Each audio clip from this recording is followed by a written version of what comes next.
You know, a lot of people say that their favorite stream is the Monday night Dieter stream. It is draft week. Dieter has done his own draft guide. Lynch spoke today. We got a lot to talk about. Dieter's got some draft guides to sell. Yep. Let's go.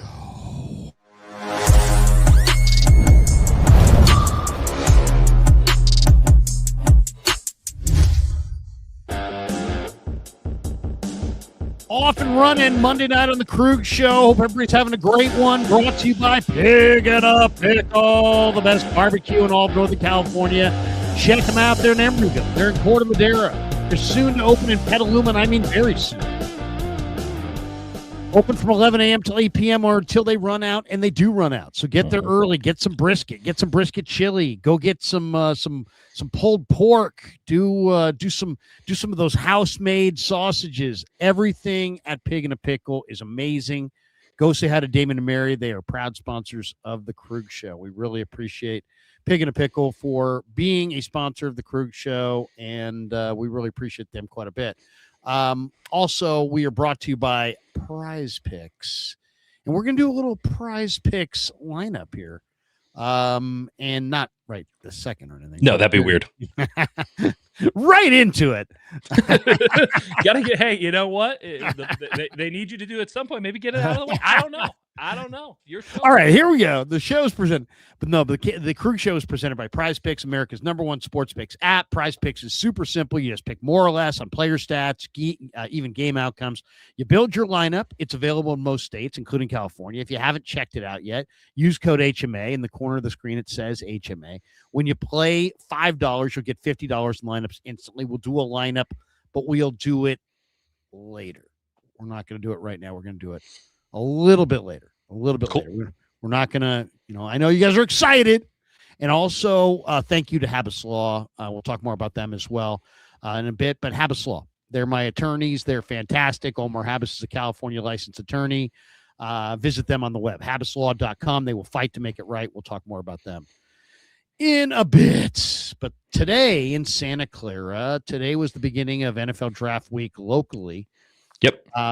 John Lynch spoke, and there was a lot of news today in Ninerland. And just a brief, just quick one. They extended Trent Williams. They began phase 1, the voluntary part of the OTAs. Lynch said the attendance was good. Schefter reported Mac Jones is not going anywhere during the draft. Schefter also reported that Brandon Aiyuk could be traded during the draft. Lynch said it's not likely, not a high probability, but there's a chance, let's just say. They're probably going to release him, it sounds like. But it sounds like there's a possibility, and he's had follow-up calls on Aiyuk with teams, which tells me there's some dialogue there. What else? Nate Hobbs is going to wear number 22. That's very important. Yeah. Very vitally important. Jimmy Garoppolo may retire. No, but Lynch said we're in a good place with the draft process. He confirmed that Trent Williams is signed. He said that Trent Williams may have his 71 retired at some point, which is something in the future. Sure. Then he said the first thing on the draft, he said, the question was, does the signing of Trent impact your draft plans? And John said, no, it won't impact our draft plans and what we do at 27. Yeah. And yet this is the lying season. This is the smokescreen season. And yet John and Kyle are the hardest guys. They're hard. They're not great poker players. They're not great liars. They're more, they actually tell you the truth. And that kind of throws people off. So what do you think? I mean, he actually said that he doesn't believe the 49ers have a lot of needs, that after free agency, he feels like he's filled a lot of the needs, which whether that's true or not, Dieter, I like that mindset because you're going down the road of best player available road, and best player available road, I think, is a smarter road than we need a defensive end on first down that can do this and on third down that can do that, who also isn't in the police blotter and his knees are healthy and everything. Yeah. Like last year. Pretty soon you're like, well, it's like Plinko. And Nick Martin, 75, go. Yeah, you wound up with Jacob Cowing. You're not allowed to say Plinko. I literally wrote that in the column, and I haven't posted the column yet. No way. It is just a fancy game of drunken plinko was my exact line.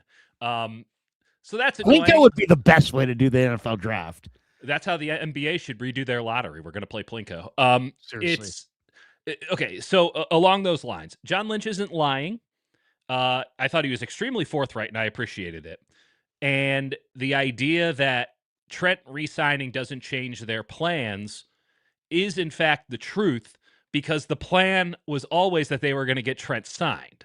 So they haven't operated on a premise. I've been saying this for weeks. They've been operating on the premise of Trent's going to be on our team. So they didn't create some alternative plan on if Trent isn't here, right? They just didn't. And so how could he have changed their plans if they were always operating under the premise that he was going to be here and signed and ready to go for the next 2 years? It does not exclude the possibility of them taking an offensive tackle, but you're right, 100% right. They're going best available. And while they don't have needs, no team can be too deep. And they certainly have places that maybe need more addressing than others. Maybe they have places that they would like to get. Like, they can get by with what they have currently. They don't need the draft to put out a competitive, playoff-worthy football team. That's a really good place to be. Now, if you nail the draft, you can be even better. But if you completely whiff on everything, we'll have a much larger conversation, but they will be fine. They will be A-okay in that situation because they did the thing that they didn't do last year, which is they spent money and were prudent in free agency. They went out and they filled the holes that they had, the obvious holes that they had. X receiver, weak side linebacker. I would still even argue left guard. They went out and got guys in free agency that they can trust to do the job, some more than others, but nevertheless, if they have to ride out there with Robert Jones, they're going to feel okay. Certainly you feel good about Williams. Certainly you feel good about Dre Greenlaw. Go down the line. They did a good job in free agency. Evans and Kirk. Yeah. So, and then you even take it one step beyond that. Like, they brought in a couple of guys earlier this week who might not make the roster, or last week, might not make the roster, but it's a body. It's somebody that, hey, worst case scenario, he's played in the league a little bit. He could be a situational pass rusher. He could be blah, blah, blah. So they're in a really good spot, and it puts them in a perfect situation to, as John Lynch overtly said, and what I've been telling people, I've been hearing left, right, and center, which is the Niners don't have a plan. And I mean that not in a pejorative way at all. It's just they're going to do their homework. They're going to have, just like last year with pick 11, 3 or 4 guys that they're really hoping fall to them there. And then they're going to make a decision on the 3 or 4 guys that they expect to be there. And in all likelihood, there will be 3 or 4 guys that they really like who will be hanging out for them at 27. And if there isn't, they can also do the fun thing of getting the hell out of pick 27. Because if you, as Lynch again alluded to, and something I've been saying, and this is my own opinion, and then the opinion of many people around the league for weeks, like, after you get past 10, 11, maybe 12, it's really kind of subjective in that regard, it is flat. Like, almost to the 3rd round flat between the middle of the first. When you say flat, you mean the players are very similar. It's if you want to take Caden McDonald at 15 overall, I can't tell you you're wrong, right? If you want to go and you want to take R. Mason Tom, I'm going to tell you you're wrong. That's not my kind of player, but like, he could go in the top 20. It's flat in the sense of there's just not that much difference between a lot of these guys. And I think the way that Lynch phrased it is like, what's your flavor? So teams are going to have certain things that they like more than others, certain things they need more than others, certain things that they value more than others, certain things that fit more than others. And so I don't know if there's going to be a tremendous amount of trading. I do think that is the scuttlebutt right now. Like, oh, no one really has a good feel for what they want to do after the top 10 picks or so. And even then, there's kind of a looseness to it because there's probably only 5 or 6 true blue chippers. And so there could be a lot of movement. I just think there's going to be a lot of weirdness. So I don't think teams are going to be coming off of their picks fast and furious because what's the incentive for anyone to move up? There's a lot of incentive to move down, but you need 2 to tango. And I don't know of that many guys, that many teams that are going to be like, oh, hell yeah, we got to get up and get this guy.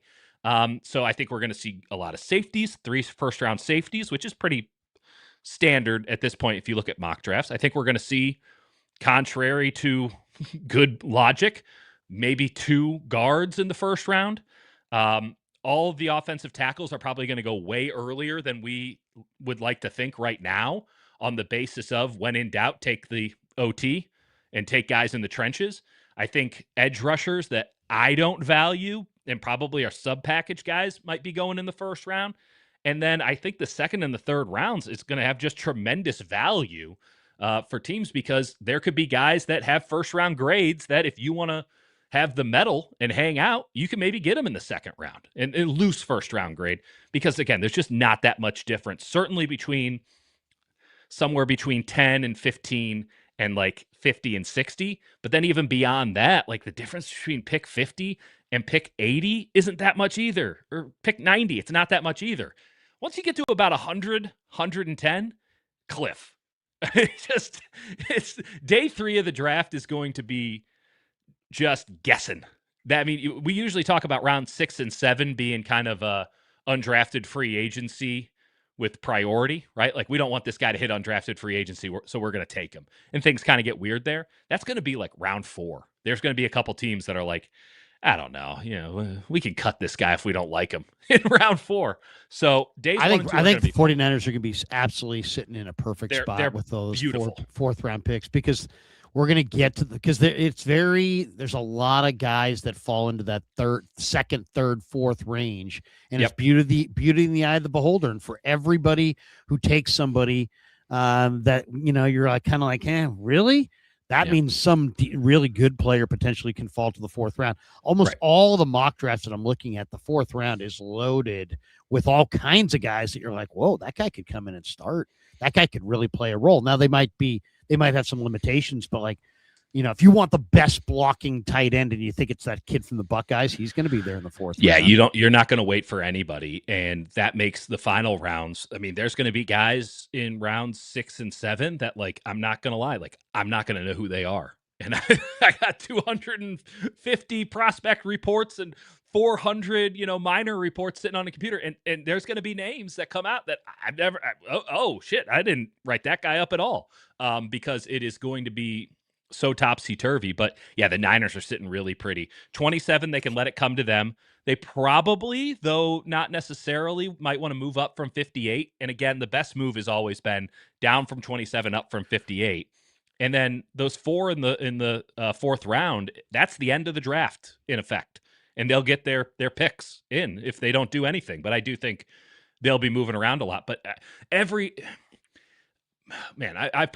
been sending crazy texts. Like, it feels like 75, 80% of people I reach out to, it's like, yeah, we're open to moving down, and like trying to let that information be out. I mean, the Seahawks came out today. They only have 4 picks, and they're like, it is no secret that we do not want to take this first round pick. If you would like to call us and get a first round pick, please, my direct line. Like, John Schneider almost gave out his phone number today to get somebody to call him and take 32 off.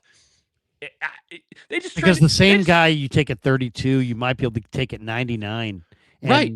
And if you have 2 of those picks, then you 2 for 1. Why not? Number 10 just went for a defensive tackle who's almost 30. Like, and also, if you're a really good personnel guy, when you get to the draft and you spent hours and hours and hours, you don't even care if the draft is thin here or not thin there or whatever, because you believe that you're going to be able to pick good players in every round. 100%. So I'm fascinated to see what the Niners do, but I was very encouraged from a 49ers stance of how chill Lynch seemed. Yeah. Like that's really important, because last year they were tight. My God, were they tight. And they're like, we're going to hand it all over to Bob, and we got all of our coaches, and they're all, we made them do all the draft stuff. Like, the fact that Lynch is up there and he's like, yeah, what happens. Like, that's a good sign, even if you don't agree with his opinion on his roster. Like, it's a good sign, because that means you're not doing dumb panic stuff when you get on the clock at 27 and 58 and 127, 133, 138, and 139. Right. You're not sitting there going, we have to have this.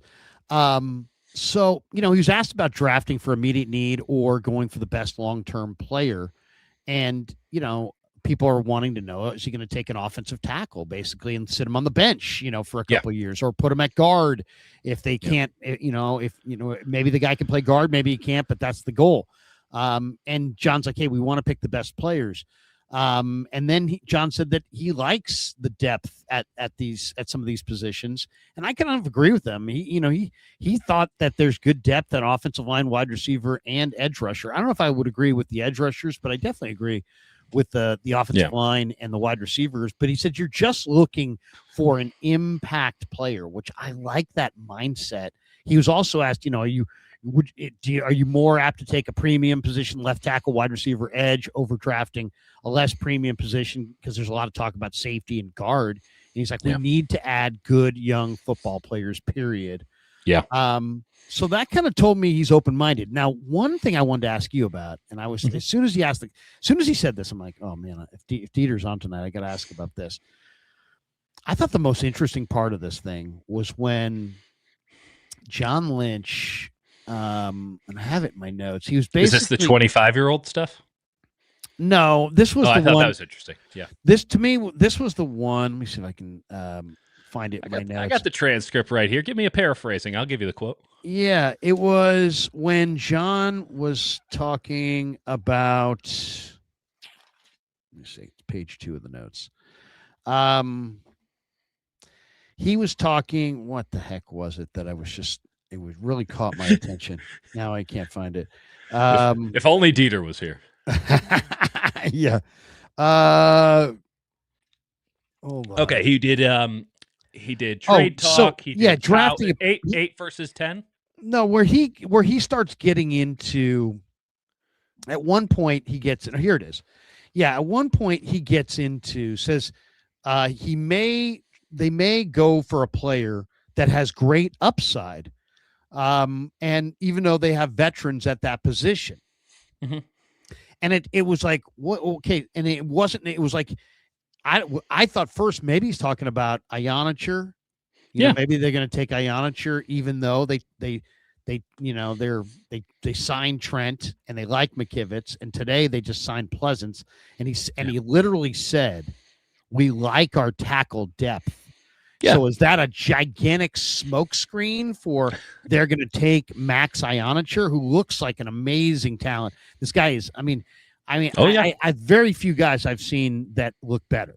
He's 330. He's if you could draw it up in a lab as far as how he would look, ideal offensive line build to look, he has that ideal build. And then he's an amazing natural player who, Alex Boone, it's funny.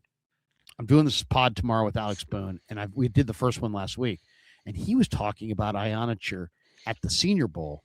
And this is a guy who played in the NFL. And Boone's like the first day at the Senior Bowl practices, and Boone was in Mobile.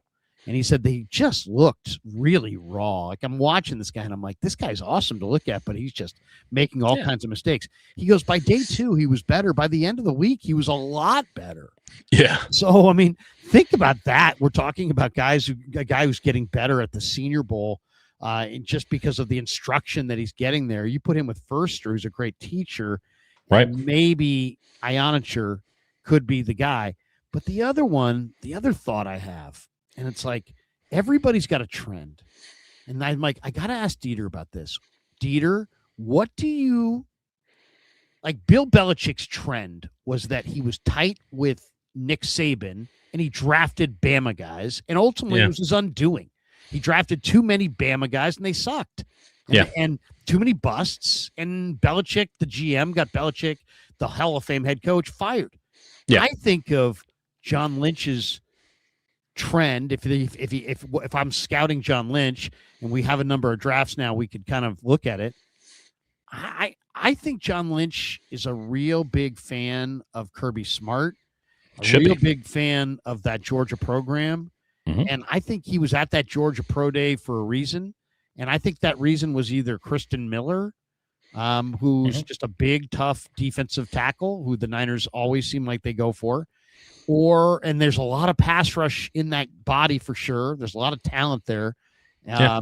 He's an amazing prospect, even though people don't really like to talk about him. And then the other one is the linebacker, C.J. Allen. They don't need C.J. Allen, but the scouting reports in the Brugler draft guide make C.J. Allen sound really awesome. Like he's a great guy who works incredibly hard. And we know he's a good athlete. He just ran 4.4. He was very productive on a great defense, on one of the best defenses. He was the best. He was the leader of the best defense in the best conference in college football that Lynch is a huge fan of. For And 3 straight years. I just really think that the Niners are going to take. Like, are you really? I mean, think about it. It's draft season, Dieter. Your time was busy. My time's busy. How busy do you think John Lynch's time is? He got on a plane in Northern California and went to Athens, Georgia. He didn't do that for shits and giggles. He did that because he's looking at investing his first-round draft choice in somebody there. Is it Monroe Freeling? Is it Kristen Miller? Is it C.J. Allen? But I really think that all this talk about the rushers, the guards, I think they may go C.J. Allen behind Greenlaw and Warner. And if they don't go, they may go Kristen Miller, a defensive tackle. And when I put it out there today, people were like, if Lynch drafts Kristen Miller, he should be fired. I'm like, whoa. What do you think?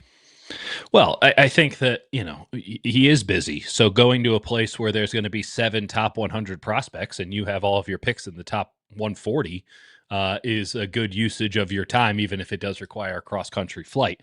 Listen, the 2 people who are holding the most Michael Williams stock on this planet are myself and John Lynch. Like, we are anything you want to sell us, we're taking. We're buying. If you think this is buying low, wait until you see the highs. I'm still a one-man run defense. We don't need to get into all of that.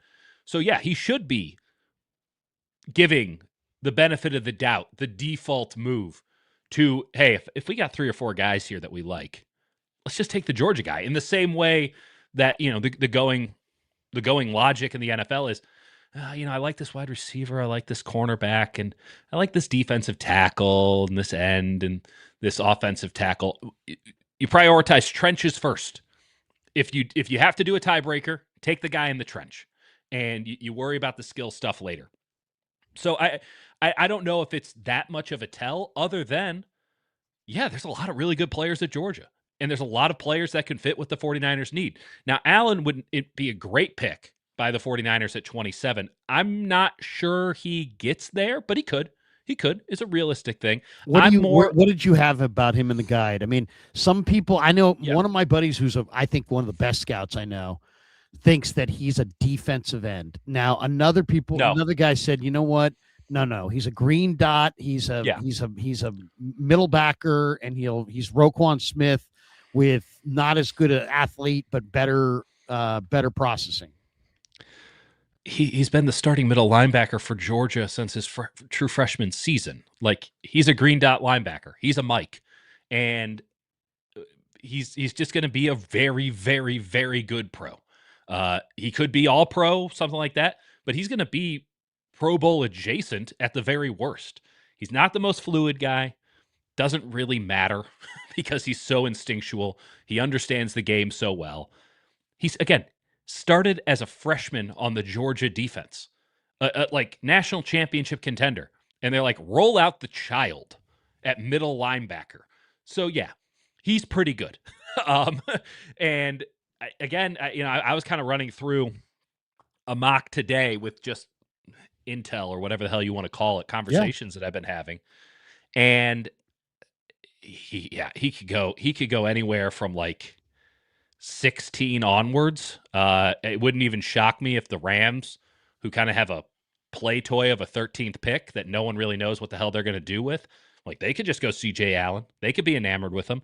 The flip side of it is he's the second best middle linebacker in this class behind Sonny Styles, though I have no idea what Sonny Styles is. I just know that he's a really good football player. 6'5", 245, and he's a safety.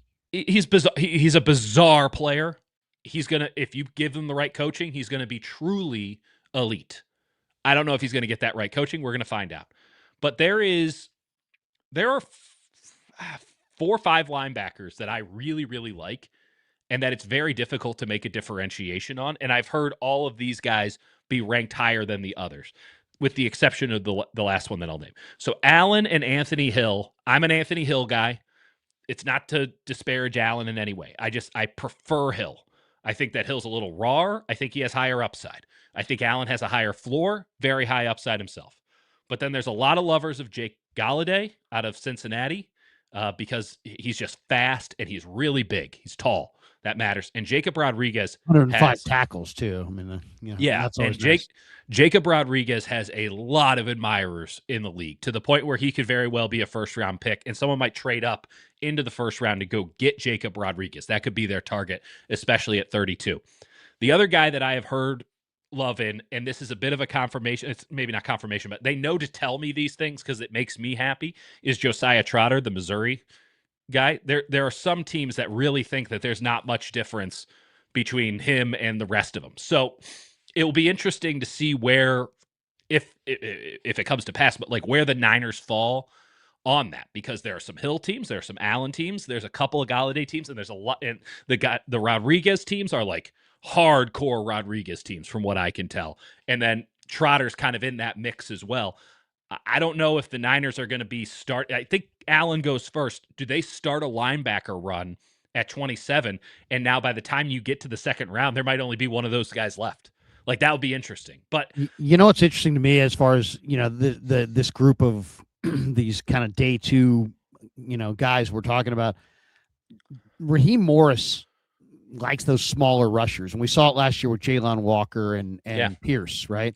5-man fronts, stuff like that. Yeah. Yeah. There are two guys this year that, if you like Jalen Walker, who's, what's Jalen Walker? He's a stack backer who's just so fast that he beats guys to the edge. He doesn't really have that, that body lean, or, where he leans on his inside shoulder. He really doesn't. He's more of like just a super great athlete. Well, who are like that this year? Jayshon Barham and Harold Perkins. And to me, Perkins is 6'1", 225. Barham's 6'3", 240, but they're both edge rushers with speed. And if I were the 49ers, I'd love to be able to move back, get into that, third round, maybe even move back a couple times and see if I can get a couple picks in that third round and take both Barham and Perkins and add those guys to your defensive front with Bosa and your, tackles.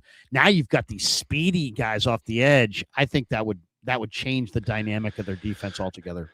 And if you can move up from 58, because I don't think Hill makes it to 58. I mean, he was just an unbelievable blitzer at Texas, to the point where it was almost comical how often they would bring him on the blitz from everywhere on the field. I think he has incredible instincts as a linebacker as well. Jake big plays too. The guy makes big plays, picks, forced fumbles, sacks. I mean, the guy's everywhere. He's got a lot of Devin White to him. He's got some Dre Greenlaw to him. When he hits, you get hit. I'm a big Hill guy, and if you're looking at, and this is part of the interesting part, we don't really know what the 49ers defense is going to be. We know what they're going to run up front in terms of the four-man down. We know that they'll be a zone team, probably in a cover two situation with one guy who's strong to come into the box every now and again. But we don't know if they're going to take the full Atlanta Jeff Ulbrich 2025 defense and port it over here, which would make a lot of sense given that Kyle wanted to hire Ulbrich and then couldn't get him and then the whole thing. So maybe they just want that exact defense, the defense that they, of course, tore up on, what was it, Sunday or Monday Night Football with gap stuff. But they could just port that over. It could be a whole new thing. It could be a lot more basic of a thing. Is Raheem tries to figure out his personnel and keeps it basic and then ramps up. We don't know how they draft could very well tell us what kind of defense it is that they want to have this upcoming season. If they want to go with Allen, that tells us, hey, we're going to ride this wave. We're going to keep kind of the formula that we've seen. A lot of cover 3, a lot of cover 4, drop back in zone, like have a true green dot there. If they want to go with Hill, that means five-man fronts and more blitzes and point of attack defense and stuff like that. If they wait and they go with a Perkins, same thing. Though I do think that Perkins might be the player that defines the end of the draft, as I consider it. Like, the second Perkins goes, at that point, like, all the good players are gone. He's kind of like the faux Mr. Irrelevant this year. Turn out the lights when Perkins' pick gets made. Because he'll go at like 125 to 140. just given because he didn't have much production. He was this unbelievable prospect going to LSU. He's it never a five-star guy who's really not a stack backer, but they tried him at three different spots. Safety, he's not a safety. Yeah. What he really is just a pass rusher. He's an athlete. I have no problem taking that guy in the 4th round, right? Because you have unbelievable pedigree, no production. That's what the day 3 is all about. You get one or the other. You either get all the production and it doesn't make any sense, or you get a guy who has all the athleticism in the world. And it's like, why isn't he good at football? Well, we'll find out. But like Perkins feels like I think he's good at football. I'm saying he's like a magnet to the football at times. He's really athletic. I don't know. To me, he's a difference-making athlete. On day 3, albeit but does he have it between the ears? Is he in the right spot? He might not be. Yeah, he might not be. But you think LSU wanted to move him around 3 times, try him at 3 different positions? No. I'm pretty sure that they wanted him to work somewhere. Let's talk wide receivers for a second. Sure. The wide receivers? Give me a early, mid, and late receiver option. You give me 3 receivers that you like. One early, one mid, one late. At 27, I don't think Concepcion is going to be there, but I'm all in on Concepcion.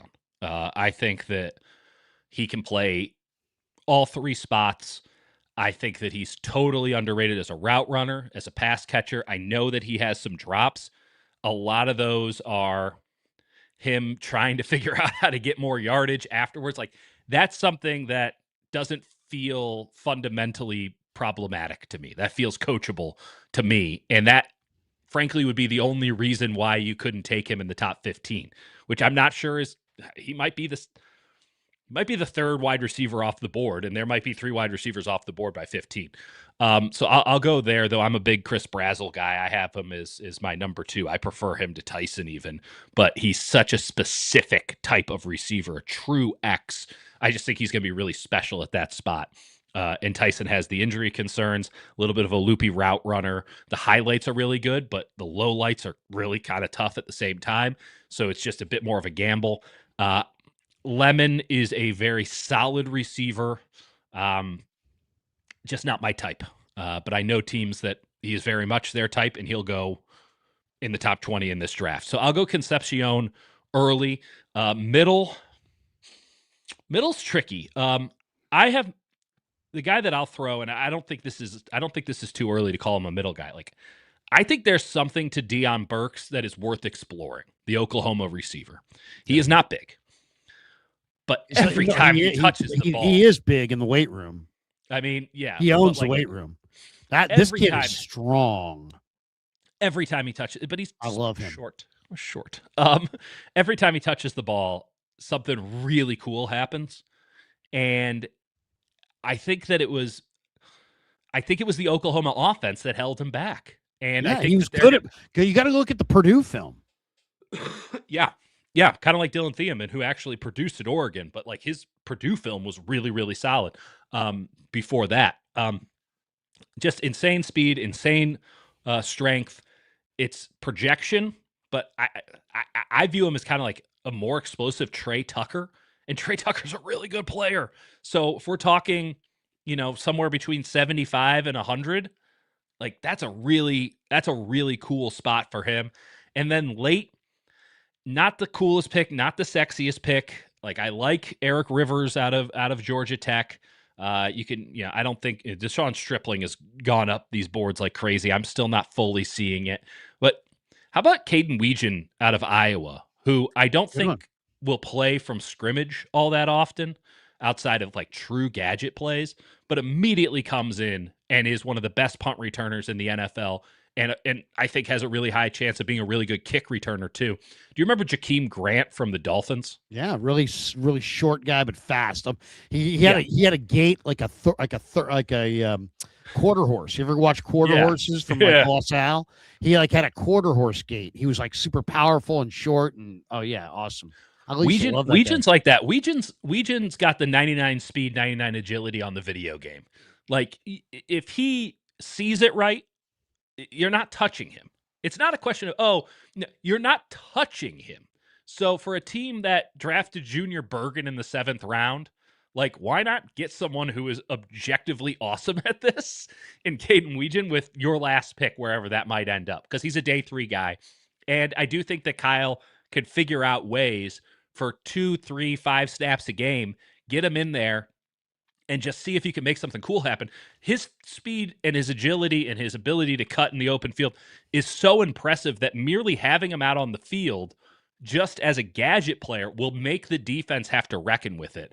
And for a team that's already drafted a Jacob Cowing, for a team that drafted a Danny Gray before, for a team that's drafted a Junior Bergen, like he could kind of make up for all of that by just being a really good punt and kick returner who every now and again you can throw on the field and something cool might happen. Dieter, can you hold down the fort for 30 seconds? It looks like my dog has ran outside. Hold on. In the rain. Give me. I'll throw some other names, though. Give me 45 seconds. Jeremy Bernard's a name that I think a lot of teams around the NFL value pretty highly. Not to the point where he's like a guaranteed first-round pick, but to the point where it would be kind of a shocker if he got anywhere near pick 58, because it's just a very high floor. He's smooth. There is some question about his straight line speed, but he runs pretty crisp routes. He can play X. He blocks his ass off when you give him the opportunity. You can play him in line. I think Jeremy Bernard has a lot of admirers. A guy that I'm a little bit lower on than most is Omar Cooper, in that so many of his receptions at Indiana. And listen, I know for a fact there are teams that consider Omar Cooper to be a bona fide first-round talent. And if they get the opportunity, and like Lemon's already off the board, like Omar Cooper's up next for them. He isn't for me. I have him 50th overall, and I actually have him behind Jacoby Lane of USC. There's some other things going on with Jacoby Lane, but I think Jacoby Lane's like kind of awesome. I have Omar Cooper. It's like a clear day 2 pick, and behind a bunch of other, good. I think it's a pretty good receiver class. In fact, it might be the strongest position in this draft. There's a lot of yakage there. A lot of that yakage doesn't feel replicable to an NFL offense, in that it's a lot of screens. It's like 40, 50% screens off of RPOs, and just nobody runs that stuff. And it's not to say that he can't do the things that they're going to, teams are going to ask him to do at the NFL level. It's just that I do think that the learning curve for a guy like Omar Cooper might be a little bit higher. And I just don't know what the ceiling is for a guy who frankly ran all over, sorry to impugn Purdue, but like ran all over Purdue and whipped up on Michigan State. Like, Omar Cooper's a good player. I don't think he's worth a first-round pick. And I don't really think I could look like a total jackass. I just don't think that the Niners are super into it, because he doesn't run a full tree, and the stuff that he runs is good, but it's pretty limited, and it would be basically a third down receiver. And I just don't think that that's worth the juice is worth the squeeze that early, when I can see a bunch of third down receivers later in the draft.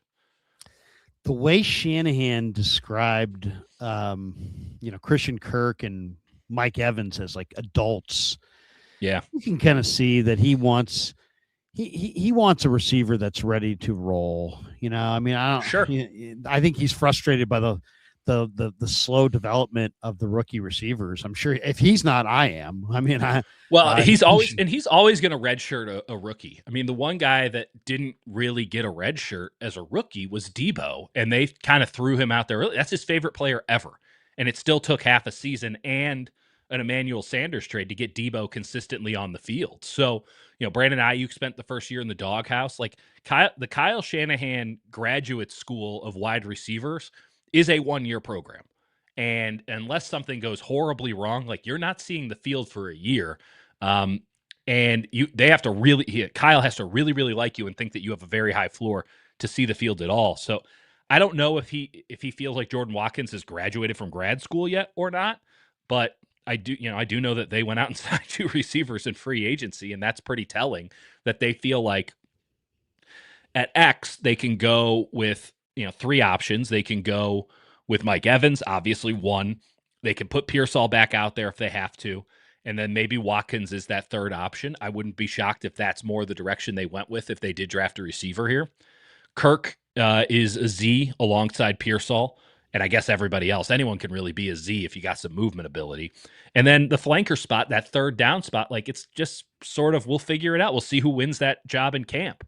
And I think they're in a pretty good spot at wide receiver. I don't think that they should be in a position where they shouldn't add somebody, but I don't think they have to add anybody. And with this draft being so loaded at receiver, it seems like that's something they'll wait on, though. Again, that might sound really stupid in a couple days. Well, you could wait. I mean, I think you could definitely wait till the 4th round, but you could also wait till after the draft. I mean, I really believe that. It's interesting. I love Deion Burks, by the way. I think that's a great call. He's got great strength, great explosion. He doesn't have good production, but you know what? I'd take a shot on him. Because you watch that Oklahoma offense. I'm not sure how you're supposed to have good production. Yeah, it's bad offense. And also, I mean, the strength and the speed. I mean, to me, it's like the Niners have had these fast little guys, but Jacob Cowing lacks strength. Danny Gray lacks strength. Right. Why is Tyreek Hill so tiny, but he's also good? Because he's strong as hell. Right. He's really strong. And you got like the most underrated aspect of being a receiver is toughness. Totally. People comparing Ricky Pearsall to Julian Edelman because they're both Caucasian. I mean, come on. It's like you're telling me he's the toughest guy ever. And, so you got to have toughness as a receiver.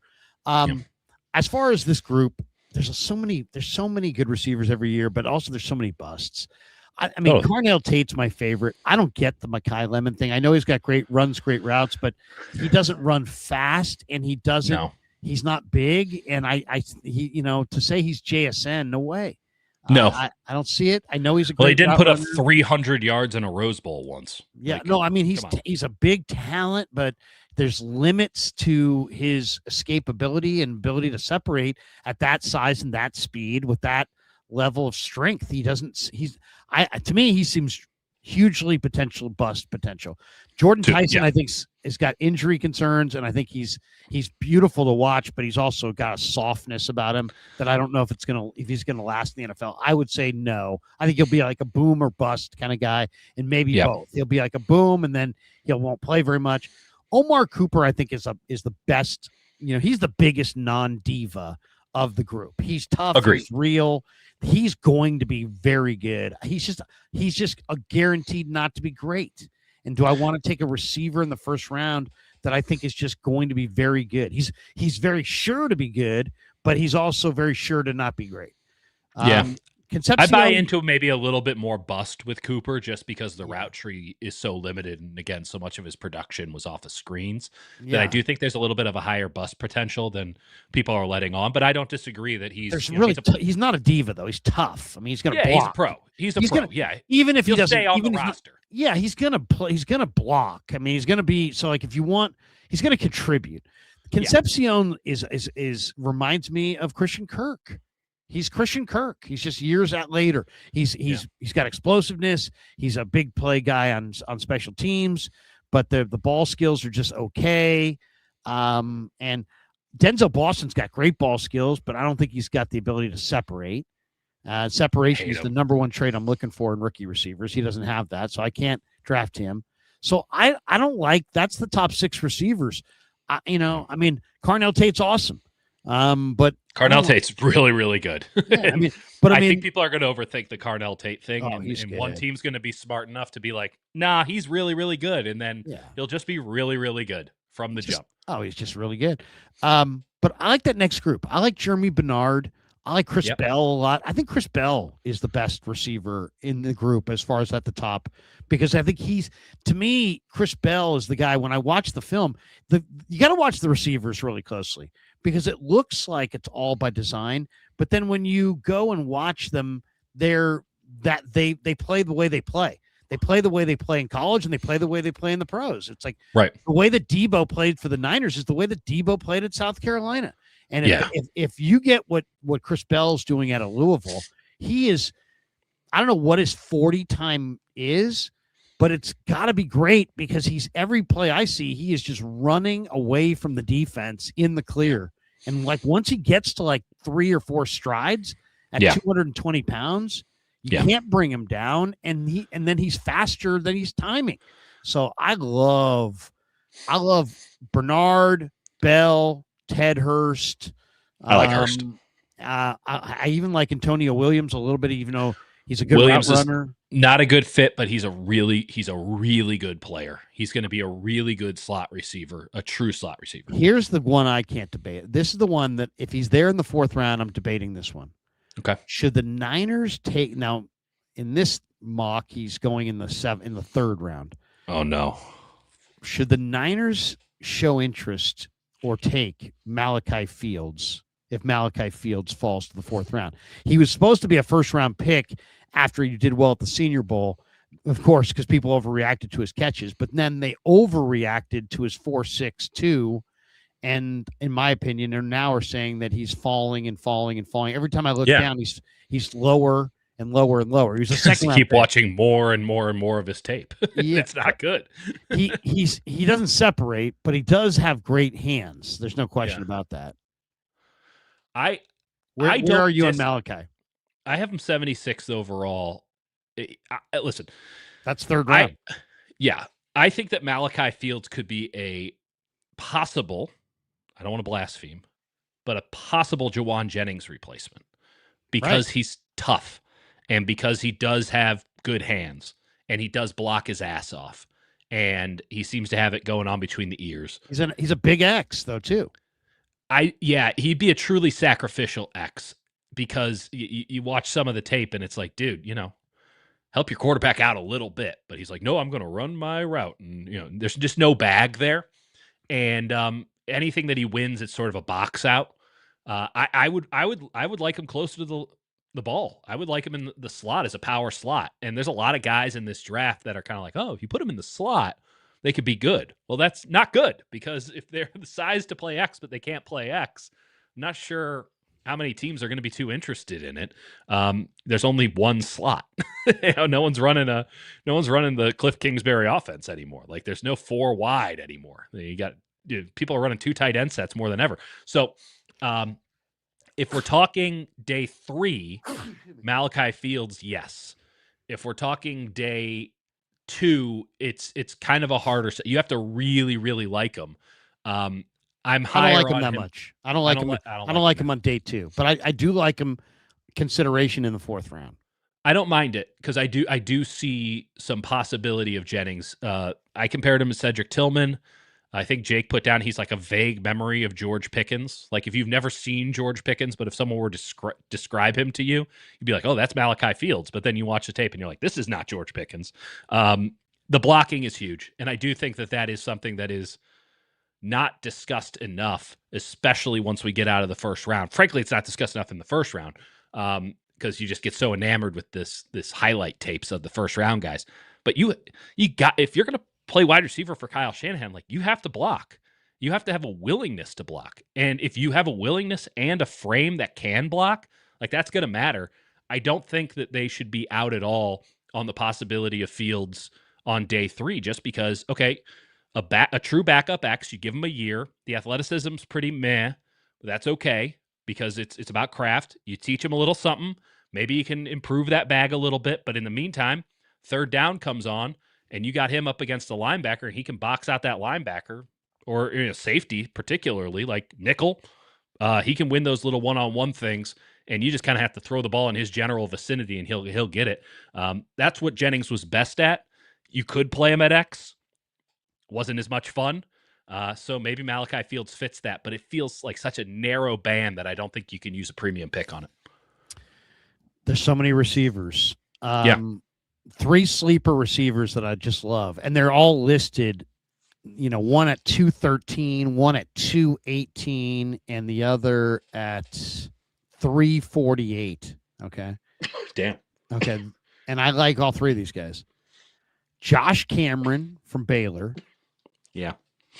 Big receiver. Kind of doesn't, run after the catch. Looks like just a good luck tackling this guy. This guy is really physical. Yeah. Fun to watch. Kendrick Law from Kentucky. I love Kendrick Law. I loved his tape. I went into a rabbit hole on Kendrick Law. He's very explosive. 5'11", slippery. Yeah, I mean, he's really, really underrated player. I think he might have been he's a good player. Running back, maybe. Yeah. He's interesting. And then I'm a gigantic fan of Dylan Bell from Georgia, and I just I see a lot of Debo. 6'1", 209. There's two traits about receivers that are really underrated. People never talk about this. The two most important traits in a receiver that never are talked about: how smart you are, Yep, and how tough you are. yeah, it's huge. And Dylan Bell is both. He is really, really tough and really, really smart. And he got, he's like a SEC sleeper. It's amazing. I don't know if he tested okay. He had a big vert, I think 39-inch vert, but he only ran just a basic 4 or 5 time, just a mediocre time. Yeah. 6'1". They list him at 209, but I think he plays at more like 215. He's kind of a poor man's Debo. He can run all the gadget stuff. He's really smart. I think he was a high school quarterback, and he makes big plays for the Dogs. And the bigger the game, seems like the bigger the stakes. There's a little Jawan Jennings in him in that front. It's like this guy shows up when the money is on the table and produces. Yeah. I didn't like his route running. I thought it was very loose, and that's the kind of thing where we're talking 6th, 7th round.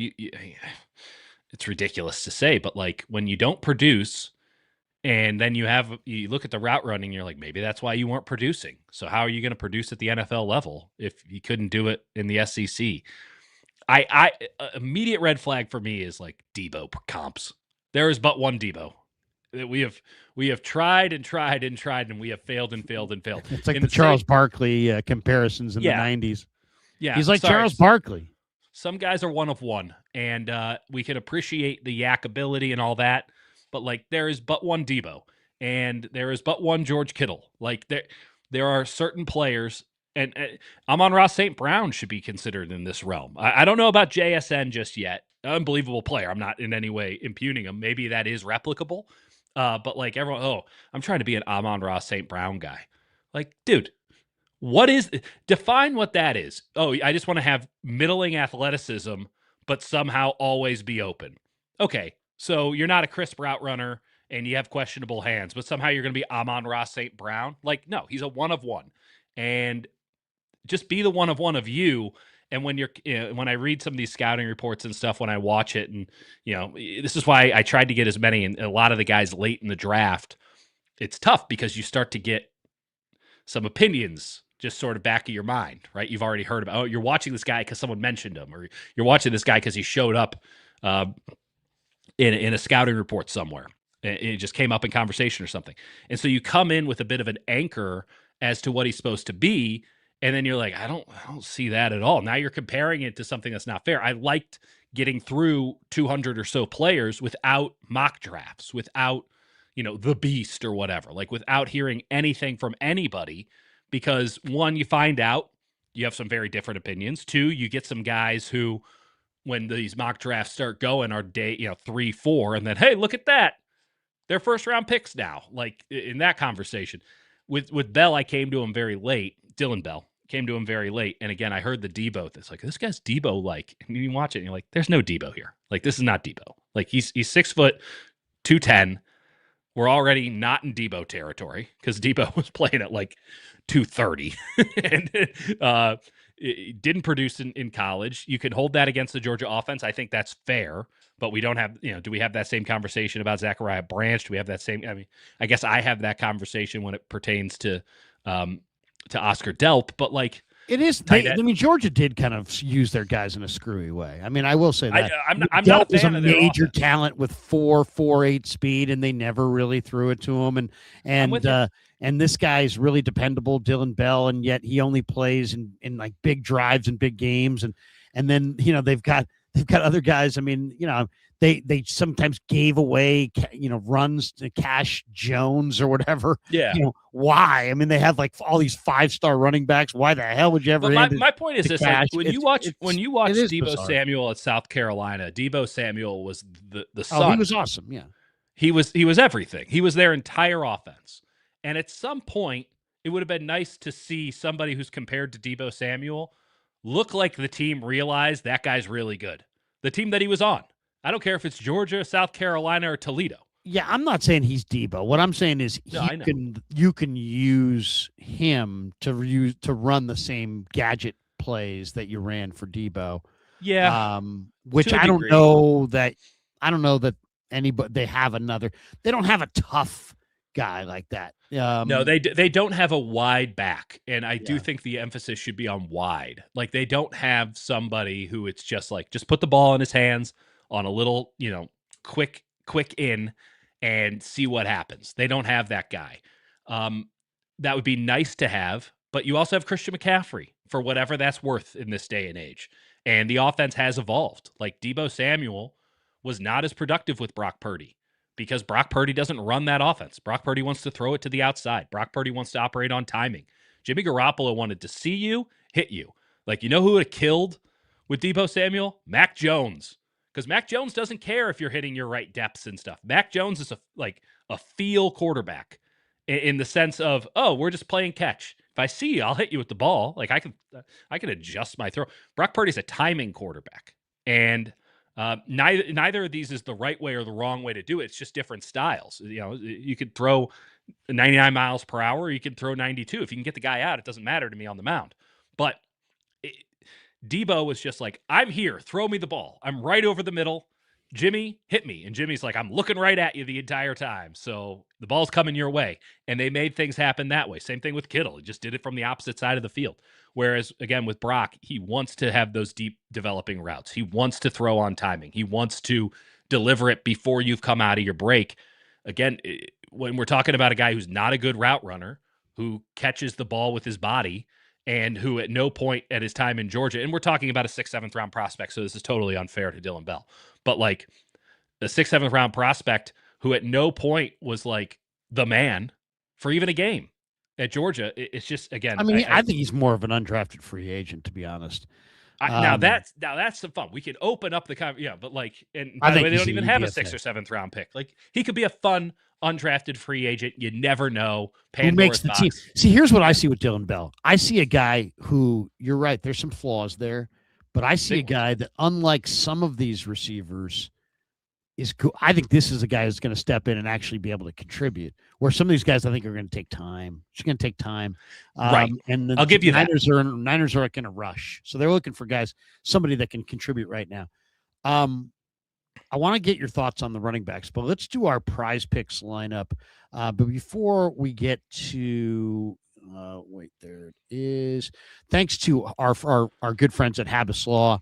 Omar Habbas, Tarek Habbas, and the good people at Habbas Law. Omar Habbas said recently, we meet people in the hardest moments of their lives, and it's on us to restore dignity and a financial future.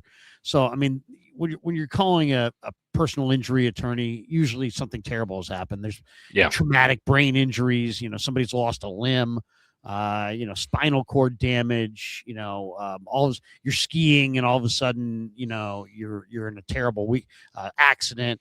And your life is changed in a second. And that's usually, the situation. And then everything, of course, is on the line. And so you have to choose a law firm that understands, that everything is on the line. And that's Habbas Law. They fight to make it right. Visit them online at habbaslaw.com. Omar Habbas is a California licensed attorney. Their offices are based here in Northern California. That includes the San Jose market. And we should tell you, past results don't guarantee future outcomes. But when you need a great attorney, you need to call a great attorney, and Habbas Law absolutely is that. Omar and Tarek Habbas are amazing. So thank you to Habbas Law for sponsoring the Krug Show. Also, let's get to our Prize Picks lineup. We'll jump into our Prize Picks lineup for today. Prize Picks is America's #1 sports picks app. And the reason I like it, it's simple. You're just picking more or less on player stats or even game outcomes, building your lineup, and you're in. No complicated stuff, just what you think is going to happen in the game. Use code HMA, play $5, get $50 in lineups instantly. That's right. Link is in the description, and we'll jump right into it. In fact, I'm going to save us some time because I already made the lineup. So now we're talking. Yeah. See, this is my kind of service. Yeah. So we're doing this thing, I don't want to say it's pro bono, but we're making, we got time. We got to make this, we got to make hay. Okay. So we got that there. We got to move the screen. Let me move that screen around. There we go. Put us in the corner. There we go. Okay. Now we go put the banner on the board, and you can check it out for Look at all yourselves. this. Look at this. What we do here. Hmm. There it is. Now it all makes sense. Look at that. So that's our Prize Picks board, and this is our optimistic. This is our lineup that we're going with. We're going with a 3-pick power play, $20 to pay $120. Caleb Williams, more than 3,524.5 passing yards. Ashton Genty with a more than 974.5 rush yards, and Drake May more than 3,649.5 passing yards. And what I'm thinking here more than anything is just you've got players, young players who are getting better, getting surrounded by more talent, I think in all three cases as they go forward. When you get surrounded by more talent, your numbers tend to go up. So I'm just kind of playing that as an angle. If I go 3 for 3, $20 will pay me $120. So thank you, Prize Picks, for being a proud sponsor of the Krug Show. Use code HMA. And if you play $5, you're getting $50 instantly from Prize Picks, and they're fantastic. The other day, I was looking at a baseball, matchup, and sure enough, it was involving the Giants, and one of the pitchers had an injury, and I looked up at Prize Picks, and they immediately had adjusted it. I mean, it was like they were just on it. So all over it. Very cool, very cool. So thanks to Prize Picks for. By the way, all of those players went over those numbers last year. Yes. So you're really just asking you're them just betting to against injury. Yeah. Replicate what they've already done. Get that Damon Bruce shit off my screen. What the heck happened there? Somebody broke in and ruined the show. No, yeah. Hey now. Not my stream. That's that stream. I'm not going to say that. All right. Be careful, Krug. Be partnerships, careful. Krug. Here we go. We got people, partnerships, friends. We got sensitivities. I wanted to ask you about running back, because running back to me is an interesting spot for the 49ers. One, because there's been a lot of different rumors tied to the Niners with a bunch of these different guys. Now, Jeremiah Love's going to go in the top 5, we think. Jadarian Price, they're thinking, may go with the last pick in the first round of Seattle. If they made that pick, you're saying they want to trade back.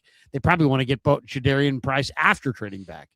And that would be my guess. Mike Washington from Arkansas is going to go pretty high. They think probably round 2. The guy that I think actually you mentioned, but it was until somebody else told me to check him out that I really looked at. Jamari Taylor from Virginia?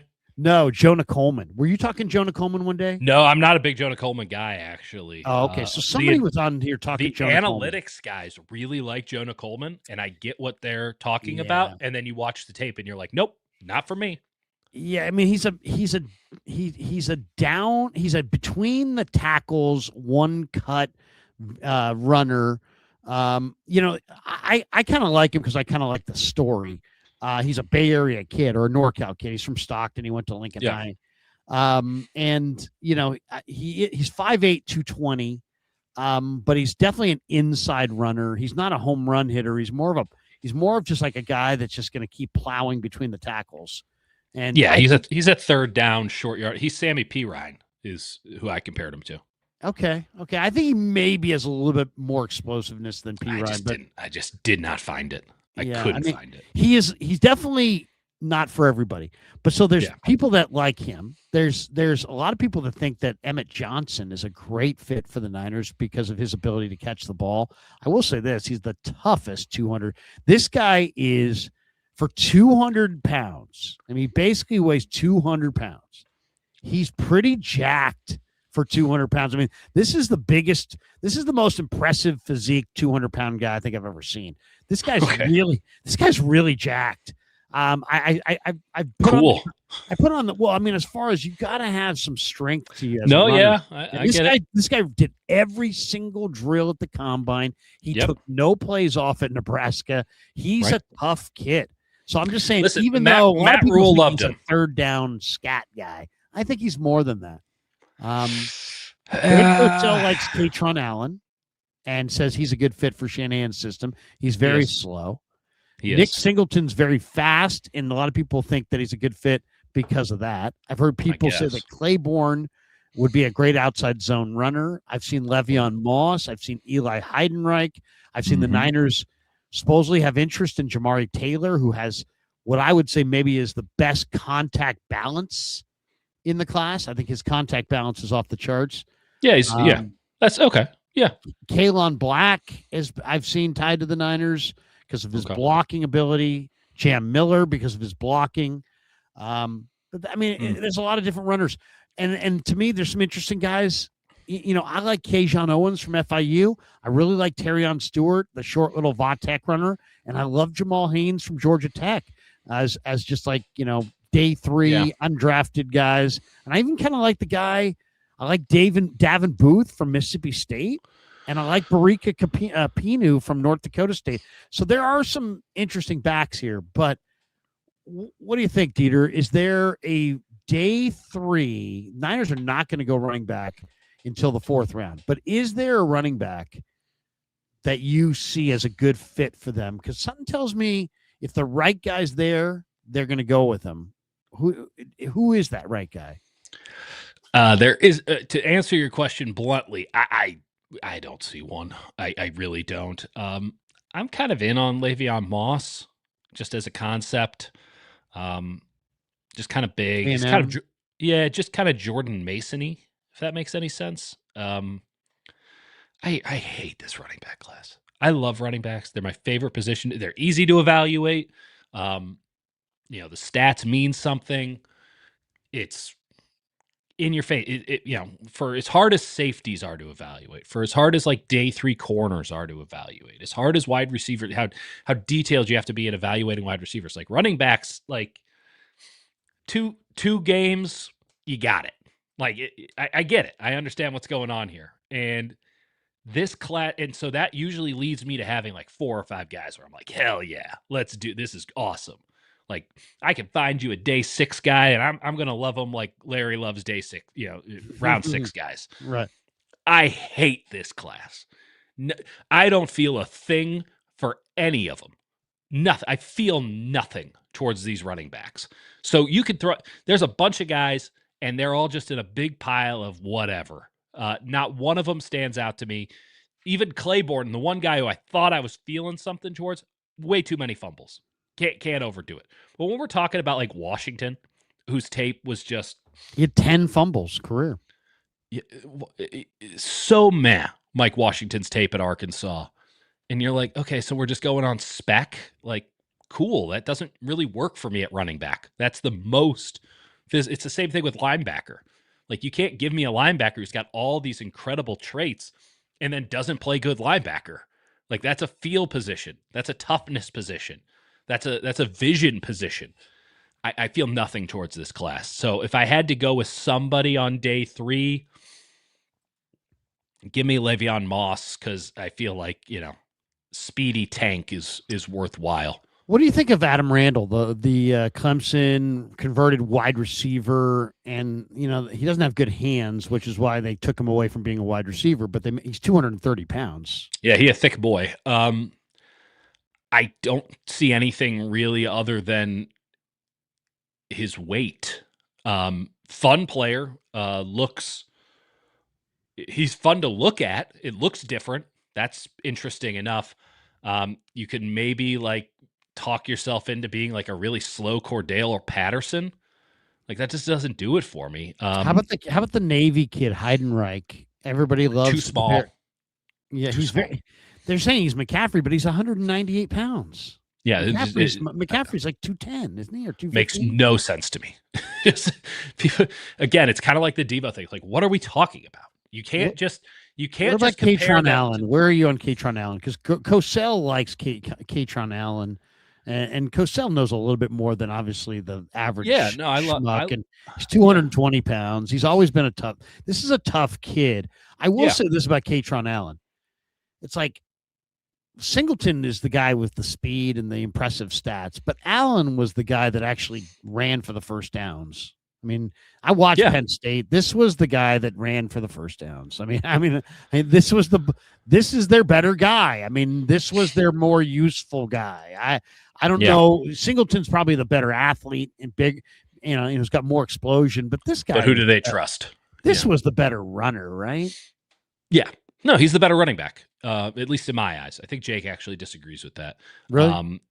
Yeah, I think Jake had him higher. I think, Jake had Singleton higher, but Jake's always more of a spec guy, and I'm more of a tape guy when it kind of gets down to brass tacks. Good vision on Allen. That matters. Yeah, he's fine. He's fine. The problem is I try to always, I view it best with like a player comp. And even if that's like love children. And it was kind of Kareem Hunt, not really Le'Veon Bell.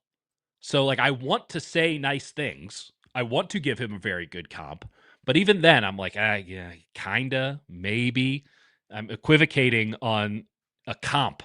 So it's all pretty meh. But I think he'll be a solid enough pro because he gives you enough kind of that first 10 yards, good vision, good cutter, finishes through contact. He'll be fine. But there is so many running back 2s to running back 3s in this class that don't feel like you will ever make the jump to like, oh, you just give them enough reps, actually, they could be a 1. Like there's no Tyrone Tracy in this class where he's probably not a 1, but you could have him as a 1 for 6-7 weeks and everyone's going to have to pick him up in fantasy football. Like maybe that's how we should just view it. Who on day 2 and 3 are you like, oh, I'm going to really want to draft him in fantasy football this year? Right now, none. I mean, we'll see once they get onto teams and stuff, but like none. There's not one of these guys that I'm like, oh, you put him in the right system with he'll get 50-50 coming out. And then, halfway through the season, they're going to be like, this is our guy. Usually there's a day 3, certainly day 2 pick. There's a couple of them that go that way. Nothing. And Jadarian Price is frankly getting overrated, in my opinion, because he's so clearly the second best running back in this class to an extremely good one in Love, who might be the best player in this class. I don't have him ranked there. I have him 7th, but like Jake has him 2, and that's fair. Like that, he is clearly one of the few blue chips in this class. But like Price, with his pop, his one cut and go, very good player. But because there's no other good running backs in this class, he's just created this own tier to himself. And he's going to get drafted probably 20 picks, 30 picks before he should, because teams are like, if we don't take him, like there is no alternative. And that's the vibe I've gotten in conversations. But I'll be honest with this, Lair. When I'm talking to teams and scouts and people who are very much in the know on these, like running backs don't come up in conversation. No one's ever like, what do you think about this guy? You're the only one who's asked me that in the last 2 weeks. Like, what do you think about this running back? Because no one feels anything towards this class, or at least I don't feel anything towards this class enough for them to be like, maybe we should talk about it. Like it is dull, which means that like 3 guys on day 3 are going to end up being, future Hall of Fame players. I think I don't know that there's Hall of Famers, but I definitely think there's contributors here. The guy that to me makes the most sense for the Niners is Jamal Haynes, because Jamal Haynes is a big time athlete, and he's put on some weight. And he still carries that weight great, and he catches the ball well, and he's strong, and smart, and he can block. And to me, this he's little. He's going to be there on day 3, but he's tough. And to me, that's a 207 pound. If he's 190, and that's what he was at G-Tech, I was like, it's a little too small. But the fact that he put on 17 pounds and he still worked out great. I like him. I also I like Faison from South Carolina. I kind of like Robert Henry from Texas San Antonio. There's a couple guys. Jam Miller. You could talk me into Henry. I've tried really hard to find Miller. My concern in Jam Miller's more. He's fast. He's powerful. He's a great blocker, and he's got some explosive ability. He's not a pure runner, great instincts, but he's a stonewall blocker though. And he's jacked. He's strong. So I mean, this guy can really pancake and blitzers. And if you're Brock Purdy, you got Brock Purdy, man. You need that back that's going to step up in the lane and just smoke the defender. And Jam will do that. So he can catch it. So he can catch it out of the backfield. He's got 4.4 speed, and he'll stonewall the blitzer. I mean, those are some of the things that Bobby T needs to see before you get past the gateway to the field. But enough about Isaac Orendo. Yeah, in that case, like Adam Randall from Clemson, That's good. Emmett Johnson, like they make sense because they are really good pass blockers, and there's a little something there. Randall's just such a bizarre player. He's so big. It is a thin kinda group dig though, it. when you look at all these names. The one guy that's really interesting on day 3 that I don't know if I would. I'm not sure. Virginia Union Curtis Allen is got I have no opinion on him. unbelievable numbers, and yet it's at Virginia Union. And if you look at his film, he doesn't look like a big time Virginia player. Union, like Ben Wallace. Did he go to Virginia Union? Charles Oakley. Oh, okay. Ben Wallace went to, where did he go to Ben college? Wallace went to. He was at Virginia Union. Hey, look at that. I still got it. Oh, okay. Virginia Union, 94 to 96. The headband. There you go. Both went to Virginia Union. The Oak Tree definitely went there. Yeah. Yes, he did. Yeah, he was. But this kid, Curtis Allen, is from Petersburg, Virginia, and he played for Virginia Union, and he was awesome. And like his numbers are awesome. But it's Virginia Union, and when you watch when I watch the film, it's like he runs upright. He doesn't run with power. It was on a VHS. Yeah, it was on a Betamax, and They sent it to you on reels. His agent was faxing it over. Yeah, like my thing is like if you're being talked about as an undrafted free agent in this class, that's not good. Now you can flip it the other way and be like, there's so little going on that maybe the undrafted free agents are just as good. But like, if you can't separate yourself in this running back class where there's like 2 good ones, like 2 overtly good ones, and the second one is being overrated, like a Jamal Haynes. Like, why did his production go down for 3 straight years if he's so good? Usage. And by the way, Georgia Tech went up. So he plays less, Georgia Tech plays better. Now, I don't think there's a direct correlation there, but it is an interesting conflation, no? They just have better guys. They have more guys. But I mean, this guy's a hell of a player. I think that might be the evaluation for Mr. Haynes come draft day. I really like him, and I got good track record with this. Looks good without a shirt on. I'll give him that. Give me your boldest take in the draft. What's your boldest take? What's your take that? Because I mean, you had one the other day. You didn't have Lee Hunter drafted, and that was hot. That was hot. Somebody else had him in the second round. Yeah. Give me your boldest take outside of Lee Hunter is not going to get drafted.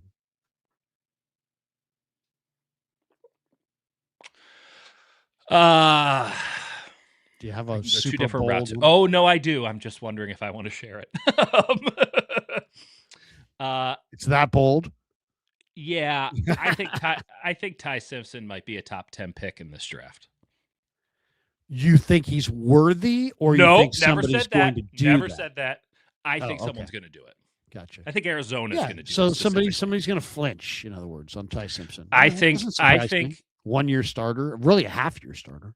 I think that Ty Simpson being talked about on ESPN ad nauseum because they have nothing else to do is creating just a certain level of conversation about him.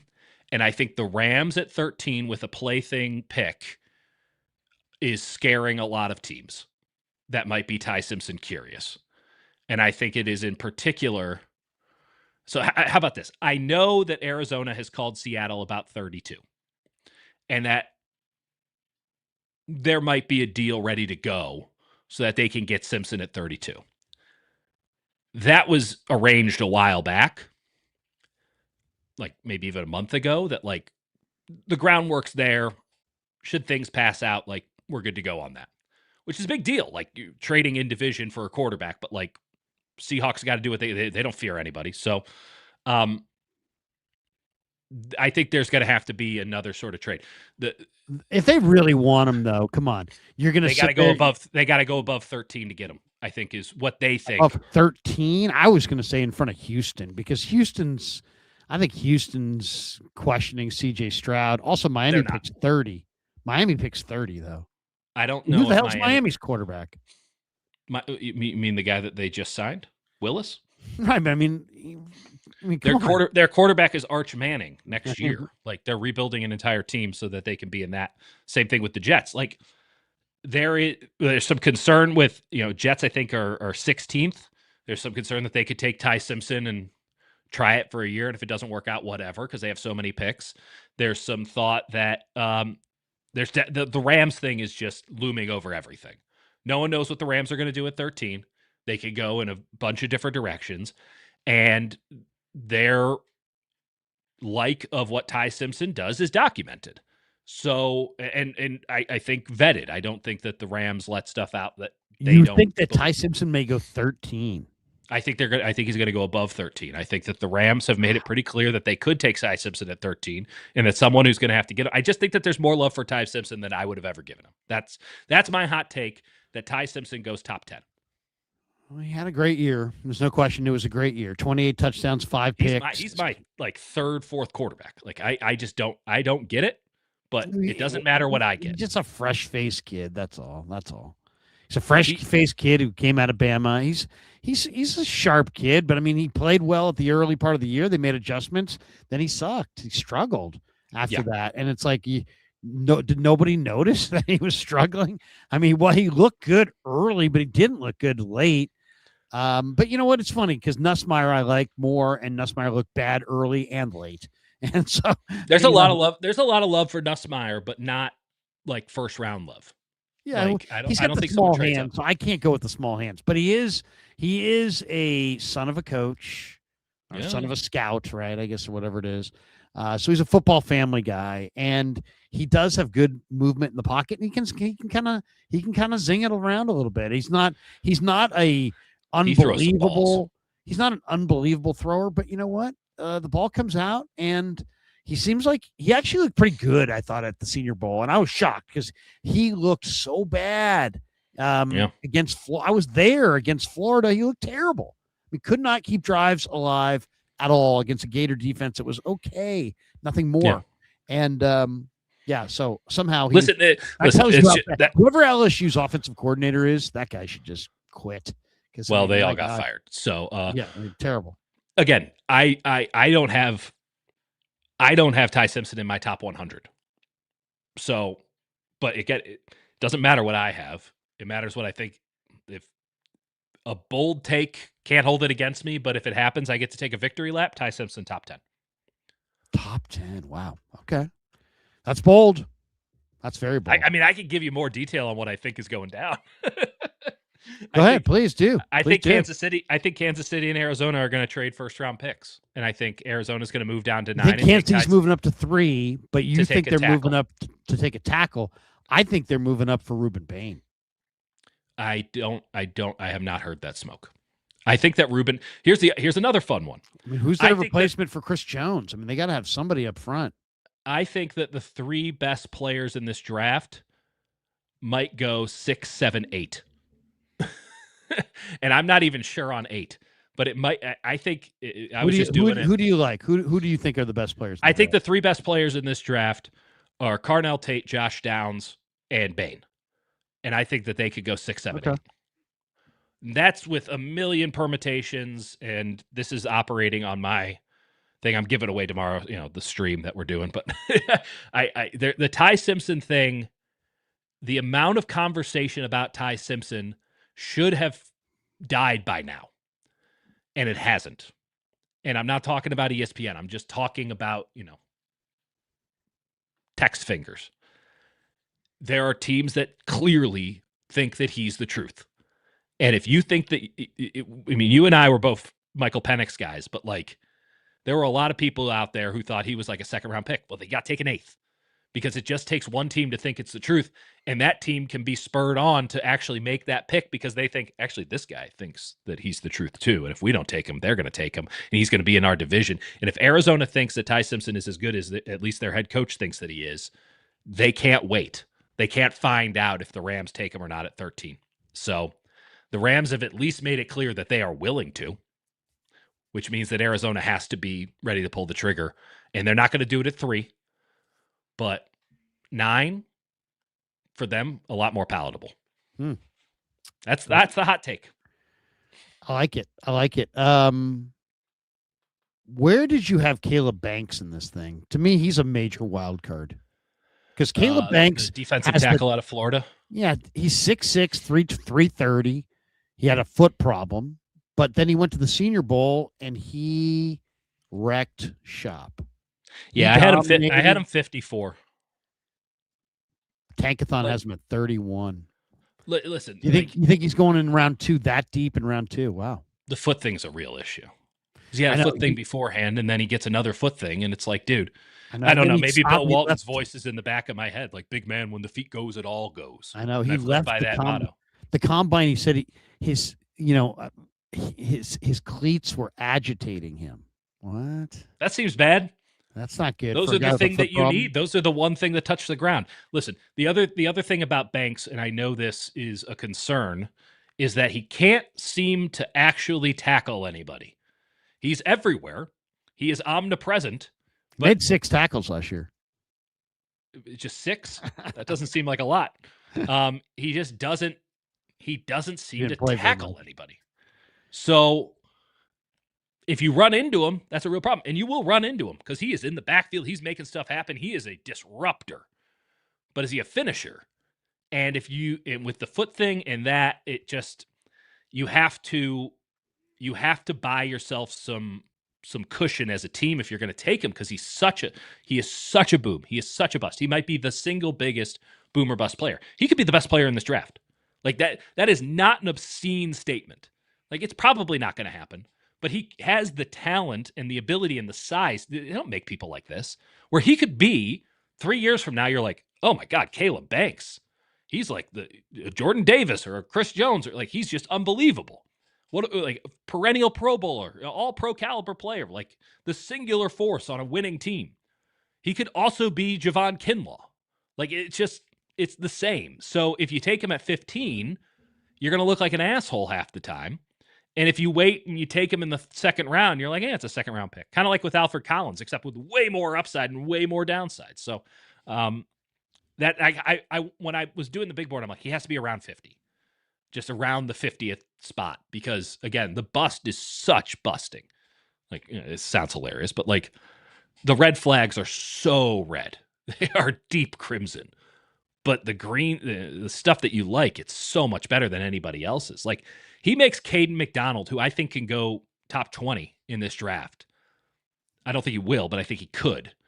He makes Caden McDonald look pedestrian. Caden McDonald's really, really good.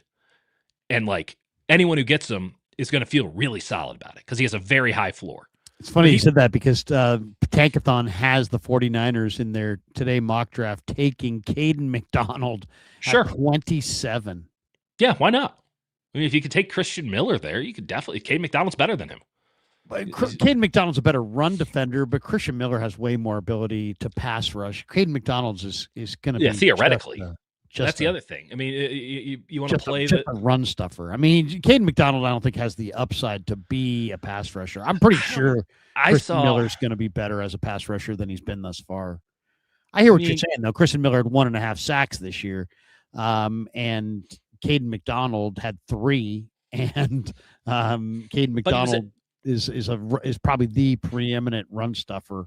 And my goodness, how bad would it be to just get somebody who always stops the run? Those guys get paid a lot of money, but I also see a lot of twitch, and he's also surrounded by an unbelievable defense that's going to have like 5 guys taken before him, even if he goes in the first round. I mean, it's hyperbole, but not that much. I mean, there's going to be 3 guys certainly taken before him, and I think McDonald. You take away some of the responsibility of just clog this up and you let him get into the backfield. I think there's enough twitch there that his best football is yet to come. But he's defying the floor. He is so strong. I'll tell you my hot take or bold take in this draft is I really think when you really look back at this draft 3 years down the line, 4 years down the line, the second round is going to be better than the first round. And I know that sounds crazy, but look who, I mean, these are the guys listed in the second round that I think are going off. Omar Cooper, very solid. Kristen Miller, very solid. Ian Archer, I think, can be very good. What mock draft are you looking at? Ian Archer's not getting out of the top 25. 38. I'm looking at Tankathon right now. Oh, well, they are. Whatever. I mean, I'm just looking I like at whatever. Tankathon. I like Tankathon. They do wonderful stuff. Tankathon, I love you. You It's do all great guesswork. stuff. I mean, but like, he could go anywhere. But I'm just saying Chris Johnson, they have at 39. Oh, Chris Johnson is going to be a fantastic NFL player. You should take him at 27. By the way, that the would Niners, be a very safe pick. Just do the it. Niners are looking for great players. I mean, okay, once again, what my philosophy is, and I've always believed this, if you can wed great physical traits with great collegiate production, you have great film and you have great traits. That's the guy to draft over and over and over again. If you always draft guys who are very productive in college, who also have great traits and pro traits, they're not like small or short. Or actually. And Chris Johnson is that. He was a great player at San Diego State. He's 6 feet and change, 195 pounds. He's a great special teamer. He wanted to play special teams. He's a shutdown corner. He would be their number one corner. He's better than Lenore. He's better than Stout. He's better than Renardo. He's bigger. He's a better player than those guys. He's a more accomplished player than those guys. I remember going through, we assemble a list throughout the year, and I think Johnson was somewhere in the 200s when we just kind of drop guys in and go through, bunch of databases and kind of amalgamate it just so that we have a starting list. But the starting list is all from beginning of the season, Senior Bowl roster, East-West Shrine Game rosters, and we just have this list. And we just start working off of it. And Johnson was one of the first guys that I scouted for whatever reason. I just you just picked it at random. And I remember watching the tape and I'm like, oh, fuck, this guy might be the best corner in this draft. Now, I do think Delane is better than him. Johnson's my second corner. Delane's fantastic. Delane is frighteningly, there's something really off about, I don't know how to explain it, but Delane should go top 10. He's a wonderful football player. There's something, it's too easy for him. There's something I can't quite put my finger on where I'm there's a bust potential there that I just can't quite explain. It's illogical. It's a gut thing. I think he'll be great. I really do. But there's something that's why does it look so easy for him? That's strange. His body control and his ability to mirror is just unbelievable. It's really, really frightening. Johnson is right behind him on that. And Johnson plays with a little more heft. He plays with a little bit more pop. He played special teams. The competition level is not the same as it is when you're in the SEC, but man, nobody in the Mountain West was throwing on him. Nobody when he played good teams was throwing on him. The Cal tape is unbelievable. So I remember watching Johnson early and being damn, this is going to be hard because this guy might be the second. I had him as the number one quarter until I got into the Mansour Delane tape earnestly. Johnson's incredible. I like him more than both of the Tennessee guys. I like him more than Avion Terrell. I know Jake's not going to appreciate that take, but I do. Where do you have Pons? I think Pons is going to be a really special player, but I view him as slot only. He never played the slot. He played outside. I think he's just going to be a dynamic slot. He wants to play outside. He's an interesting guy. I mean, I think he's better than Upton Stout. He is. And Upton Stout was the best 49er defender, in my opinion, last year. I thought he was the best. He's really good. Athleticism. I love Pons. If they could get Pons, I'd go for it because you know what? He's so safe. He's going to be damn good. Yeah, I'm with you. Couple last thoughts and we'll get out of here. Let's hit our supers. We've got new members here. We've got Craig Lee 301 has become a YouTube member. We always give him a little clap. Hey, yeah. Thank you, Craig. And we got Craig over here. He's also become a YouTube member. Looks like on both channels, possibly. There you go, Craig. Welcome aboard. Or he immediately aborted on my Ty Simpson take, and then we brought him back in with Chris Johnson. Who's to say? Yeah, you never know. Chriso says, did you see Lynch scratch his head and look down when Grant asked him about taking an edge in round 1? He can't lie. So obvious it's edge in round 1. Well, I mean, you should put your money where your mouth is there. Yeah. I mean, the so betting obvious. favorite is offensive line. The betting favorite's offensive line right now. I do think John sometimes has some tells, That's not one of them. I don't know that I got that. I was sitting there looking at him, but I didn't necessarily get that. I don't know how to put this nicely. I think that's most people's general reaction to being asked a question by Grant. You're kind of Caught off guard. Is this a trap in some way? You got to take a beat. What are you trying? Who's your favorite edge guy? Who's your favorite edge? I mean, Ruben Bain. If we're talking 27, it could just be overall value too. It could be any. I don't care. Kieran Crawford, Auburn, take him. I love Kieran Crawford. I think that he's going to be. I think he's going to come out looking better than damn near anybody. People talk about David Bailey. Like, listen, I remember scouting David Bailey last year. He was very late in the process at Stanford. And I'm like, I think that this guy's like a second, third round player. Like, this is a good pass rusher. Yeah, it doesn't really stand up against the run, whatever. And then you put him on a team that people watch in Texas Tech, and for good reason, great team. And he kind of does the same stuff, but with, legitimately awesome production and this and that. And it's like top 5. And I'm like, okay. Now, to be fair, I'm not sure he goes top 5. There's some question on if he goes even top 10. If he doesn't get picked in the top 3 or 4, he could slip significantly. But you're talking about Bailey. Bailey's pretty clean. I think he's going to go pretty high. But I mean, I think he'll go high. There's not a gigantic divide between Kieran Crawford and Bailey. There's not. No, there isn't. I have him 67th overall on my board. I like Romello Height more than most, but I'm just convinced that Kieran Crawford's going to show up. They're actually going to play him at defensive end for the first time in his career. And it's going to be like, oh, damn, this guy's got a tremendous amount of bend and crazy explosion off the ball. And the arms, it's good handwork and this and that. And it's like, man, that was some weird tape at Auburn where they kept dropping him back to linebacker off the line repeatedly because DJ Durkin should be tried for crimes at The Hague. Where it's like, hey, let's put Kendrick Falk, our best pass rusher, at nose guard taking on triple teams. And then let's take our second best edge rusher. Both of these guys, by the way, first round talents as edge rushers. Maybe second round talents with Crawford. And let's have him just drop to middle linebacker every snap. It's like, okay, yeah, DJ, I can see why they didn't want you for that job and why you were immediately fired when you finally bring in a competent head coach to Auburn who will be good down the stretch. But Kieran Crawford, if I had to kind of put a stamp on this guy's going to outperform his draft position, Kieran Crawford through and through. Not a lot of difference. I prefer Kieran Crawford straight up to TJ Parker. I would rather have Kieran Crawford on my team than TJ Parker, and you can get them 75 picks apart. So, yeah, Kieran Crawford. That's a good one. I'll tell you, give you a bold take. I kind of like Fano's brother as a rusher. Yeah, actually, I have heard that from a couple of people that Fano's Logan Fano, that he should get drafted too. Yeah, he's not bad, I don't have a deep understanding of him, but I've heard that name pop up a little. Logan Fano. The other guy I wanted to get your thoughts on. Have you seen the edge rusher from NC State, Sloan? Yes, unbelievable RAS score, right? Yes, Sion Sloan, but it's actually pronounced something else. Terrible football player. Unbelievable athlete. I wanted to so bad. He's from Rockland. He's a Bay Area kid. He's NorCal guy. I'm sorry to crap academic on a Bay Area all kid. Mountain West. That's great. You don't like him. Great undrafted free agent. Second team all Mountain West last year. At NC State?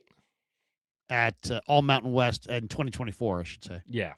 No, there's a reason he got up to NC State. Year. Then he got up against ACC competition, which is pretty meddling, and it was not impressive. Yeah, I watched him last week. He's a special teamer, huh? I'm like, ooh, boy. He went to SF City. I wanted to like him. I did. I hope they bring him in as an undrafted free agent. That's my take. The guy that I like is Michael Heldman from Central Michigan. Have you seen him at all? 6'4", 260, comes flying off the edge. A lot of motor. He's not natural. He's not a natural rusher. We're not going to go into the deep database. Hold on. I don't have a draft. We don't have a draftable grade on him. I'll tell you that right now. Oh, and now I got a new computer, so now it's like, do you really want to open Notion? No. You know what? I don't. I don't have an opinion on this man. Maybe I did at some point, but I'm not going to find it right now. No problem. Two last ones I got to get your thoughts on. Anthony Lucas, USC. Now, this was weird. This was a 5-star guy, and if you look at him on the hoof, you sit there and go, wait a second. this guy looks like a first-round draft choice. And if you watch his film, he is a crazy athlete. He was 6'5", 285. He went to Chaparral High School in Scottsdale. He was a 5-star. He went to A&M out of Chaparral, transferred to SC. You can look at this kid and you can see, I mean, he's also really smart. He was on the fall academic honor roll. So he's a smart kid. He's a 6'5", 285 defensive lineman who was a 5-star. He's crazy athletic. He's never really put it together. But he's an interesting guy, and they list him here at 151 overall. Somebody's going to take a flyer on this guy because he's got absolutely an NFL body. Did you guys do a report on Lucas at all? Oh, did we? One, Jake and I don't agree on everything, and this year it doesn't feel like we agreed on much. We both hate watching USC tape. We cannot stand Lincoln Riley. We cannot stand his coaching. The plans that they have can barely be categorized as plans. Here's what I wrote on him. He could do a little bit of everything. He did a whole lot of nothing. Upside day 3 flyer for a team willing to put in a redshirt year or two. He's going to make the league on Twitch size and the fact that he improved in 2025. I'm actually fairly bullish. Jake does not like him at all. He can play with some punch. He's got an impressive first step. It's good clay. I compared him to Danico Autry. He's made a lot of money in the NFL. And you know what? That's the best case scenario. And the worst case scenario is that this guy has no flipping idea what he's doing out there. And you're going to have to bet on the fact that that's USC's fault and not his. Which, you know what? Frankly, I'll bet on Anthony Lucas before I bet on USC. I have no dog in the USC fight. I don't care about UCLA. I don't care about UC. I don't care about Notre Dame. I really don't. I hate watching USC tape.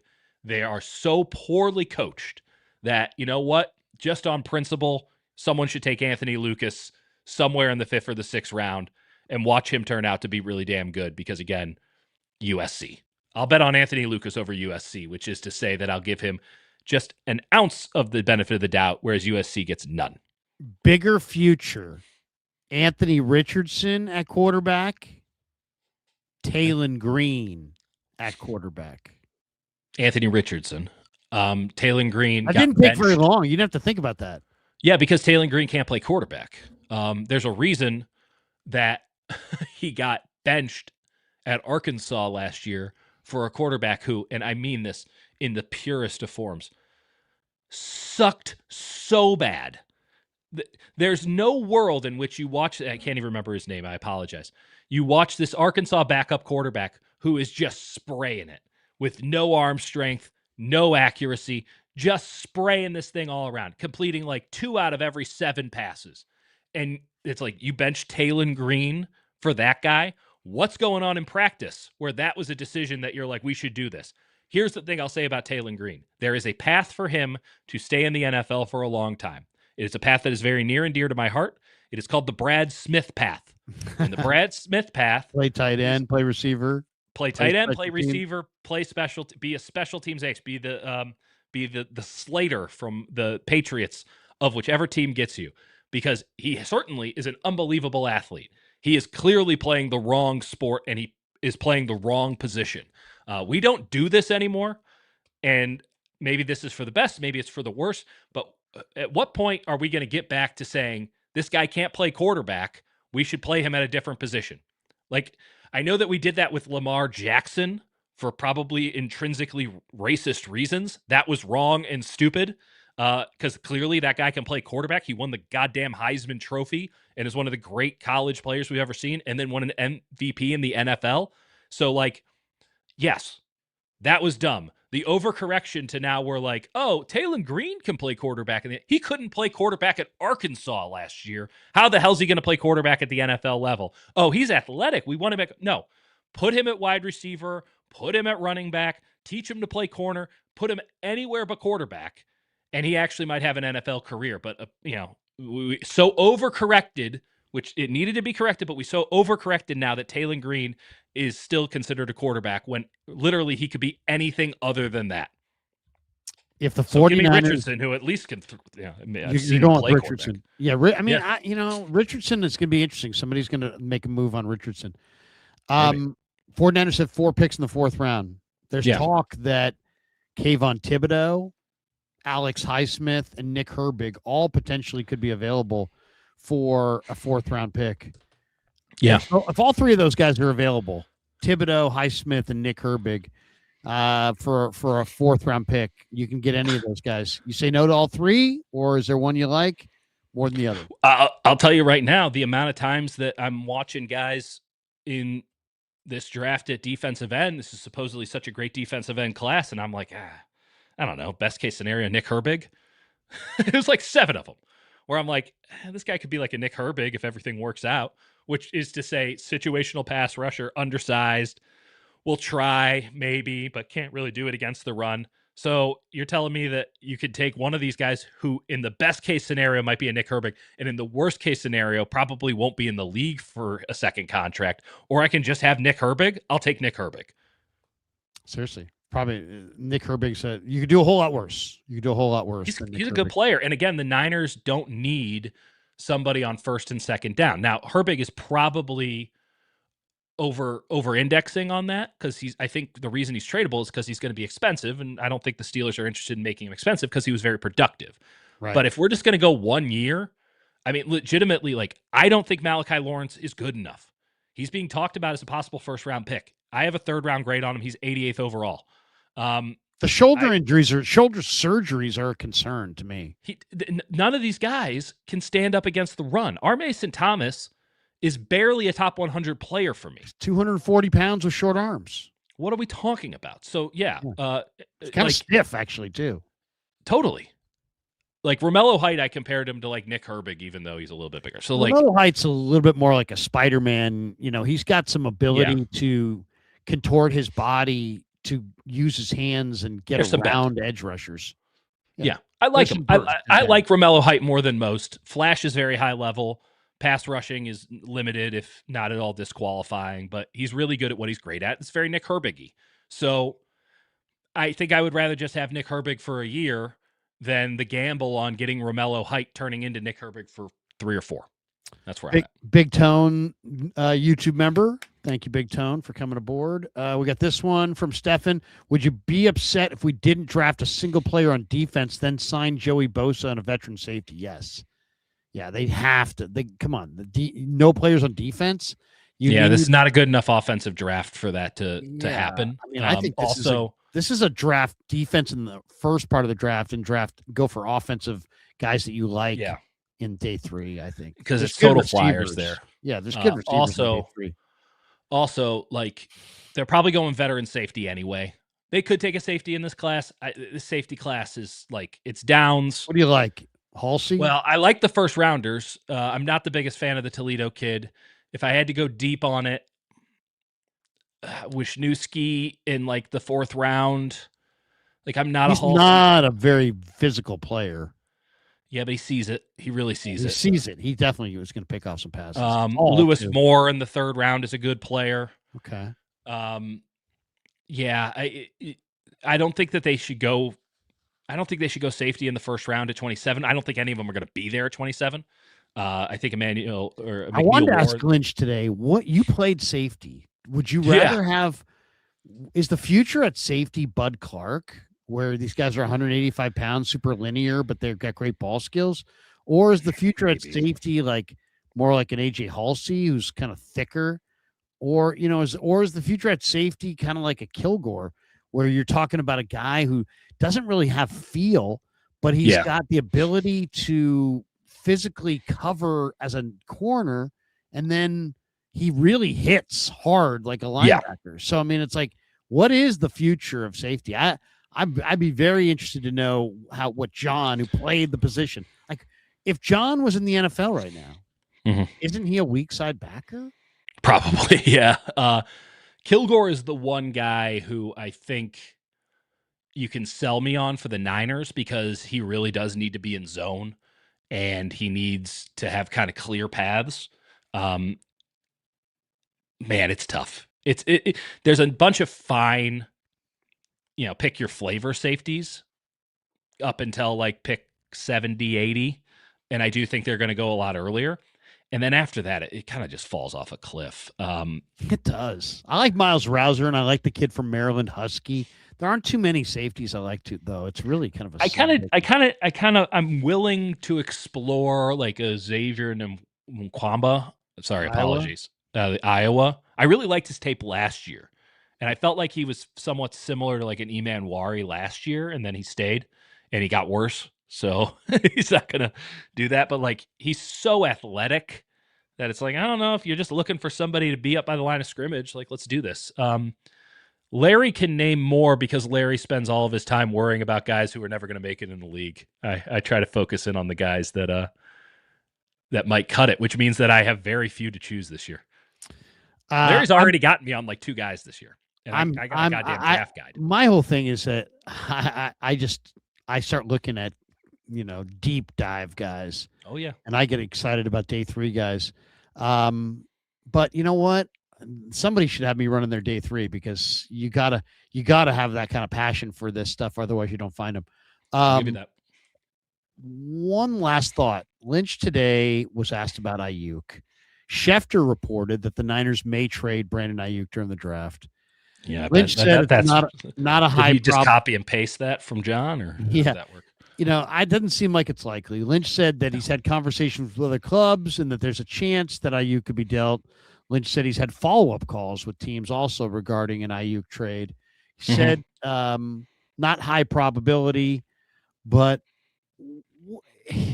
what do you think? I mean, here's the thing. If you want to, if John Lynch has enough context, if he wants to, to find a trade partner, trades can be made. I mean, if you're willing to make a trade, trades can be nothing. Trades can be, I trade you the last pick of the 6th round for the first pick of the 7th round. I mean, Trades can be literally absolutely nothing. So I don't know. To me, it's a no-brainer. And I've said it a couple times, and people are tired of it. Some people, Invader 49er, I had to block him the other day because he's like, I'm, outraged that Krug goes with this nonsense. But I just look at the Aiyuk thing, and I think there's no way you're going to trade him for anything other than a 27 conditional pick or a player that you don't want anymore.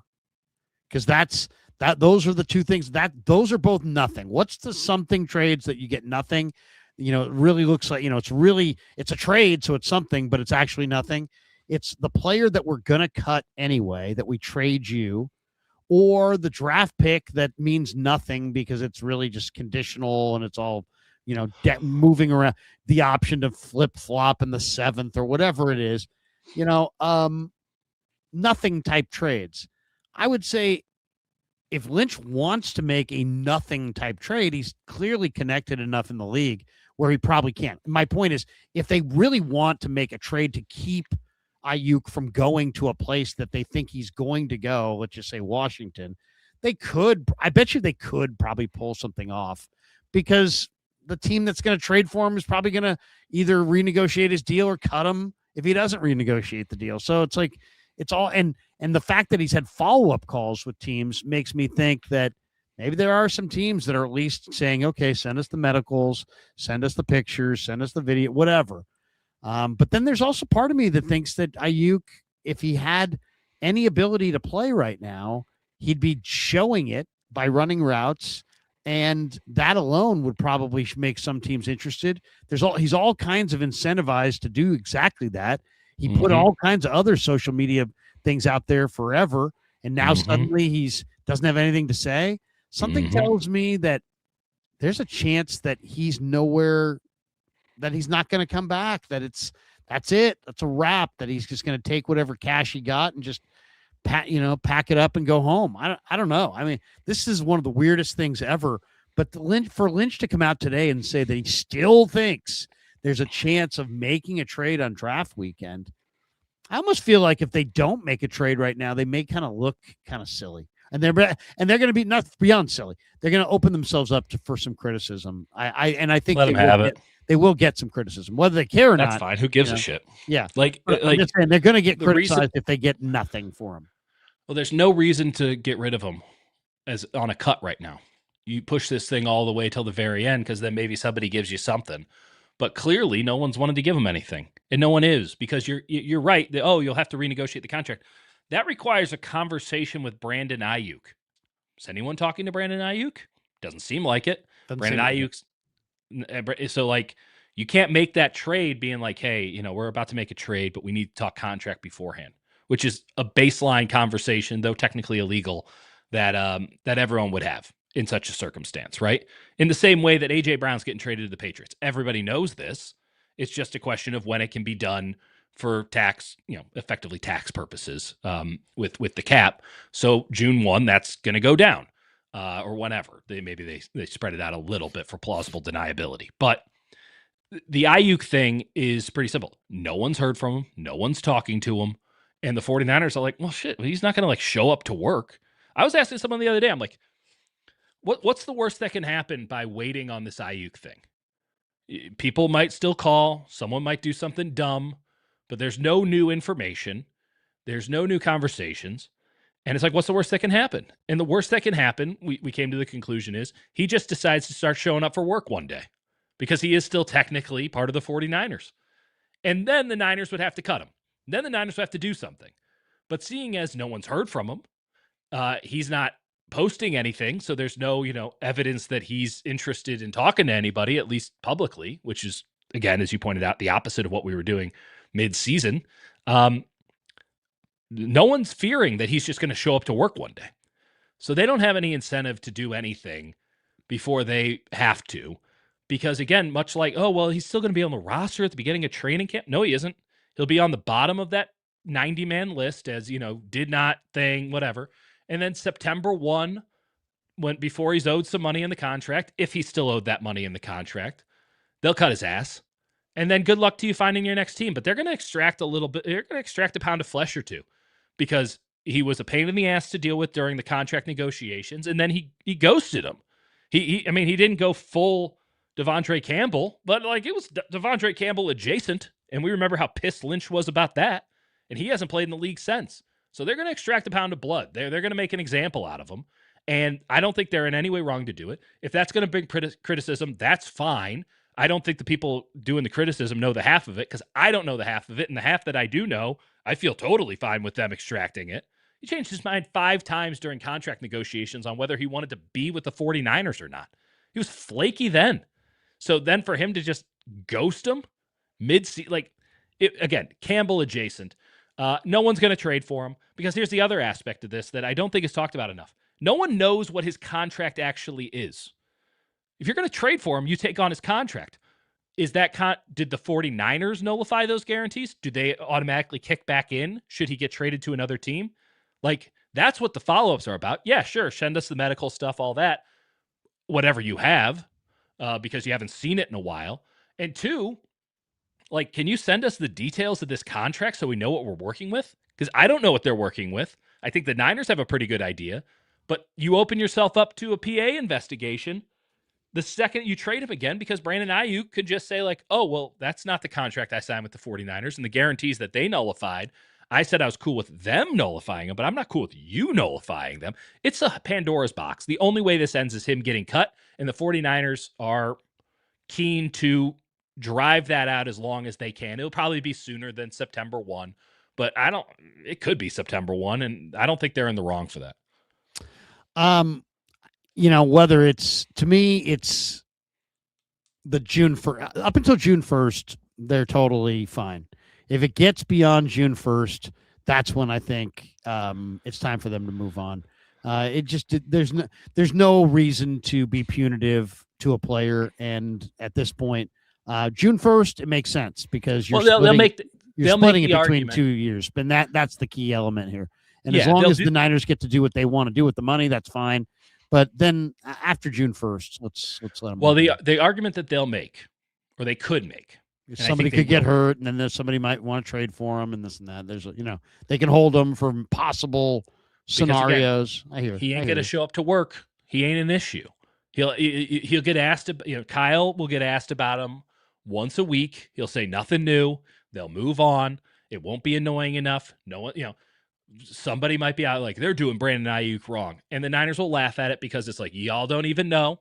Again, I don't have the details on it, but the way I listed it out with somebody who has all the details, they're yeah, you got all that right. then there's some other stuff. I'm like, yeah, you want to tell me? That'd be great. It would be really useful. And they're like, nope, you don't even know the half of it, buddy. So yeah, I don't think that they have any incentive to do the right thing for Brandon Aiyuk. And the way that it sounds, I don't think that they're interested in doing the right thing for Brandon Aiyuk. They're interested in doing the right thing for the San Francisco 49ers. And frankly, because I don't think there's any way that this ends without him getting cut, that is holding on to him until the very last second, hoping that somebody dumb enough comes along and says, let's do this thing for anything. Seriously. Maybe the Cowboys get an itchy finger and say, hey, we'll give you a first-round pick. Yeah, who knows? I mean, listen, we still operate in a league with the Cleveland Browns, so anything is possible.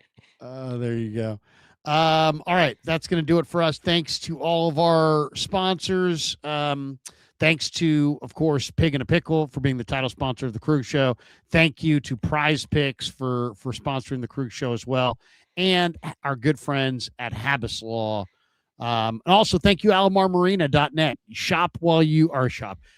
Dine while you float. Hey, now. On the Sacramento River. They're at 5999 Garden Highway. They're open Wednesday through Saturday, 11 to 7, Sunday, 9 a.m. to 4 p.m. Try the shrimp tacos, the lobster roll. I had the burger last time I was there. 5999 Garden Highway, the Alamar Marina, AlamarMarina.net. Fantastic restaurant. Really enjoy it. And they're great sponsors of the Krug Show. Also, thank you to our good friends at Novato Chevrolet. David Corral is the man to go see. He will get you a screaming deal. Tell him the Krug sent you. The owner is Gus. Family-owned dealership. They've been there for decades. Awesome place. And they'll give you a great deal. Tell them that you know me. Go ask for David Corral. They are family-owned for 50 years. Rated top car dealership by Carfax. So really, really good dealership and top flight service. Really good stuff. So, and thank you as well to Sharp Corner Sports Cards and Collectibles. The great Anthony Catania is offering free shipping on any orders that you make on any collectibles if you are a fan of the Krug Show. So you just mentioned the Krug Show, you get free shipping at Sharp Corner Sports Cards and Collectibles. They're in Pacific Grove, and he's a great follow on Instagram at Sharp Corners 831 on the gram. For Dieter, I'm Larry. Have a great night, everybody. More draft coverage coming tomorrow, the next day. Order the Dieter and Hutch draft guide. Go to sickos.football. Sickos.football for the draft guide. Get the draft guide. The draft guide's awesome. They worked countless hours on it. Check it out. Get it. And support Dieter and Hutch because they do an amazing job. Anyway, thanks to you guys. Have a great night. Thursday night's coming just around the corner. Can't get here soon enough. Peace. Yeah, never met a man I've been scared of. Careful, you gon' get exactly what you asked.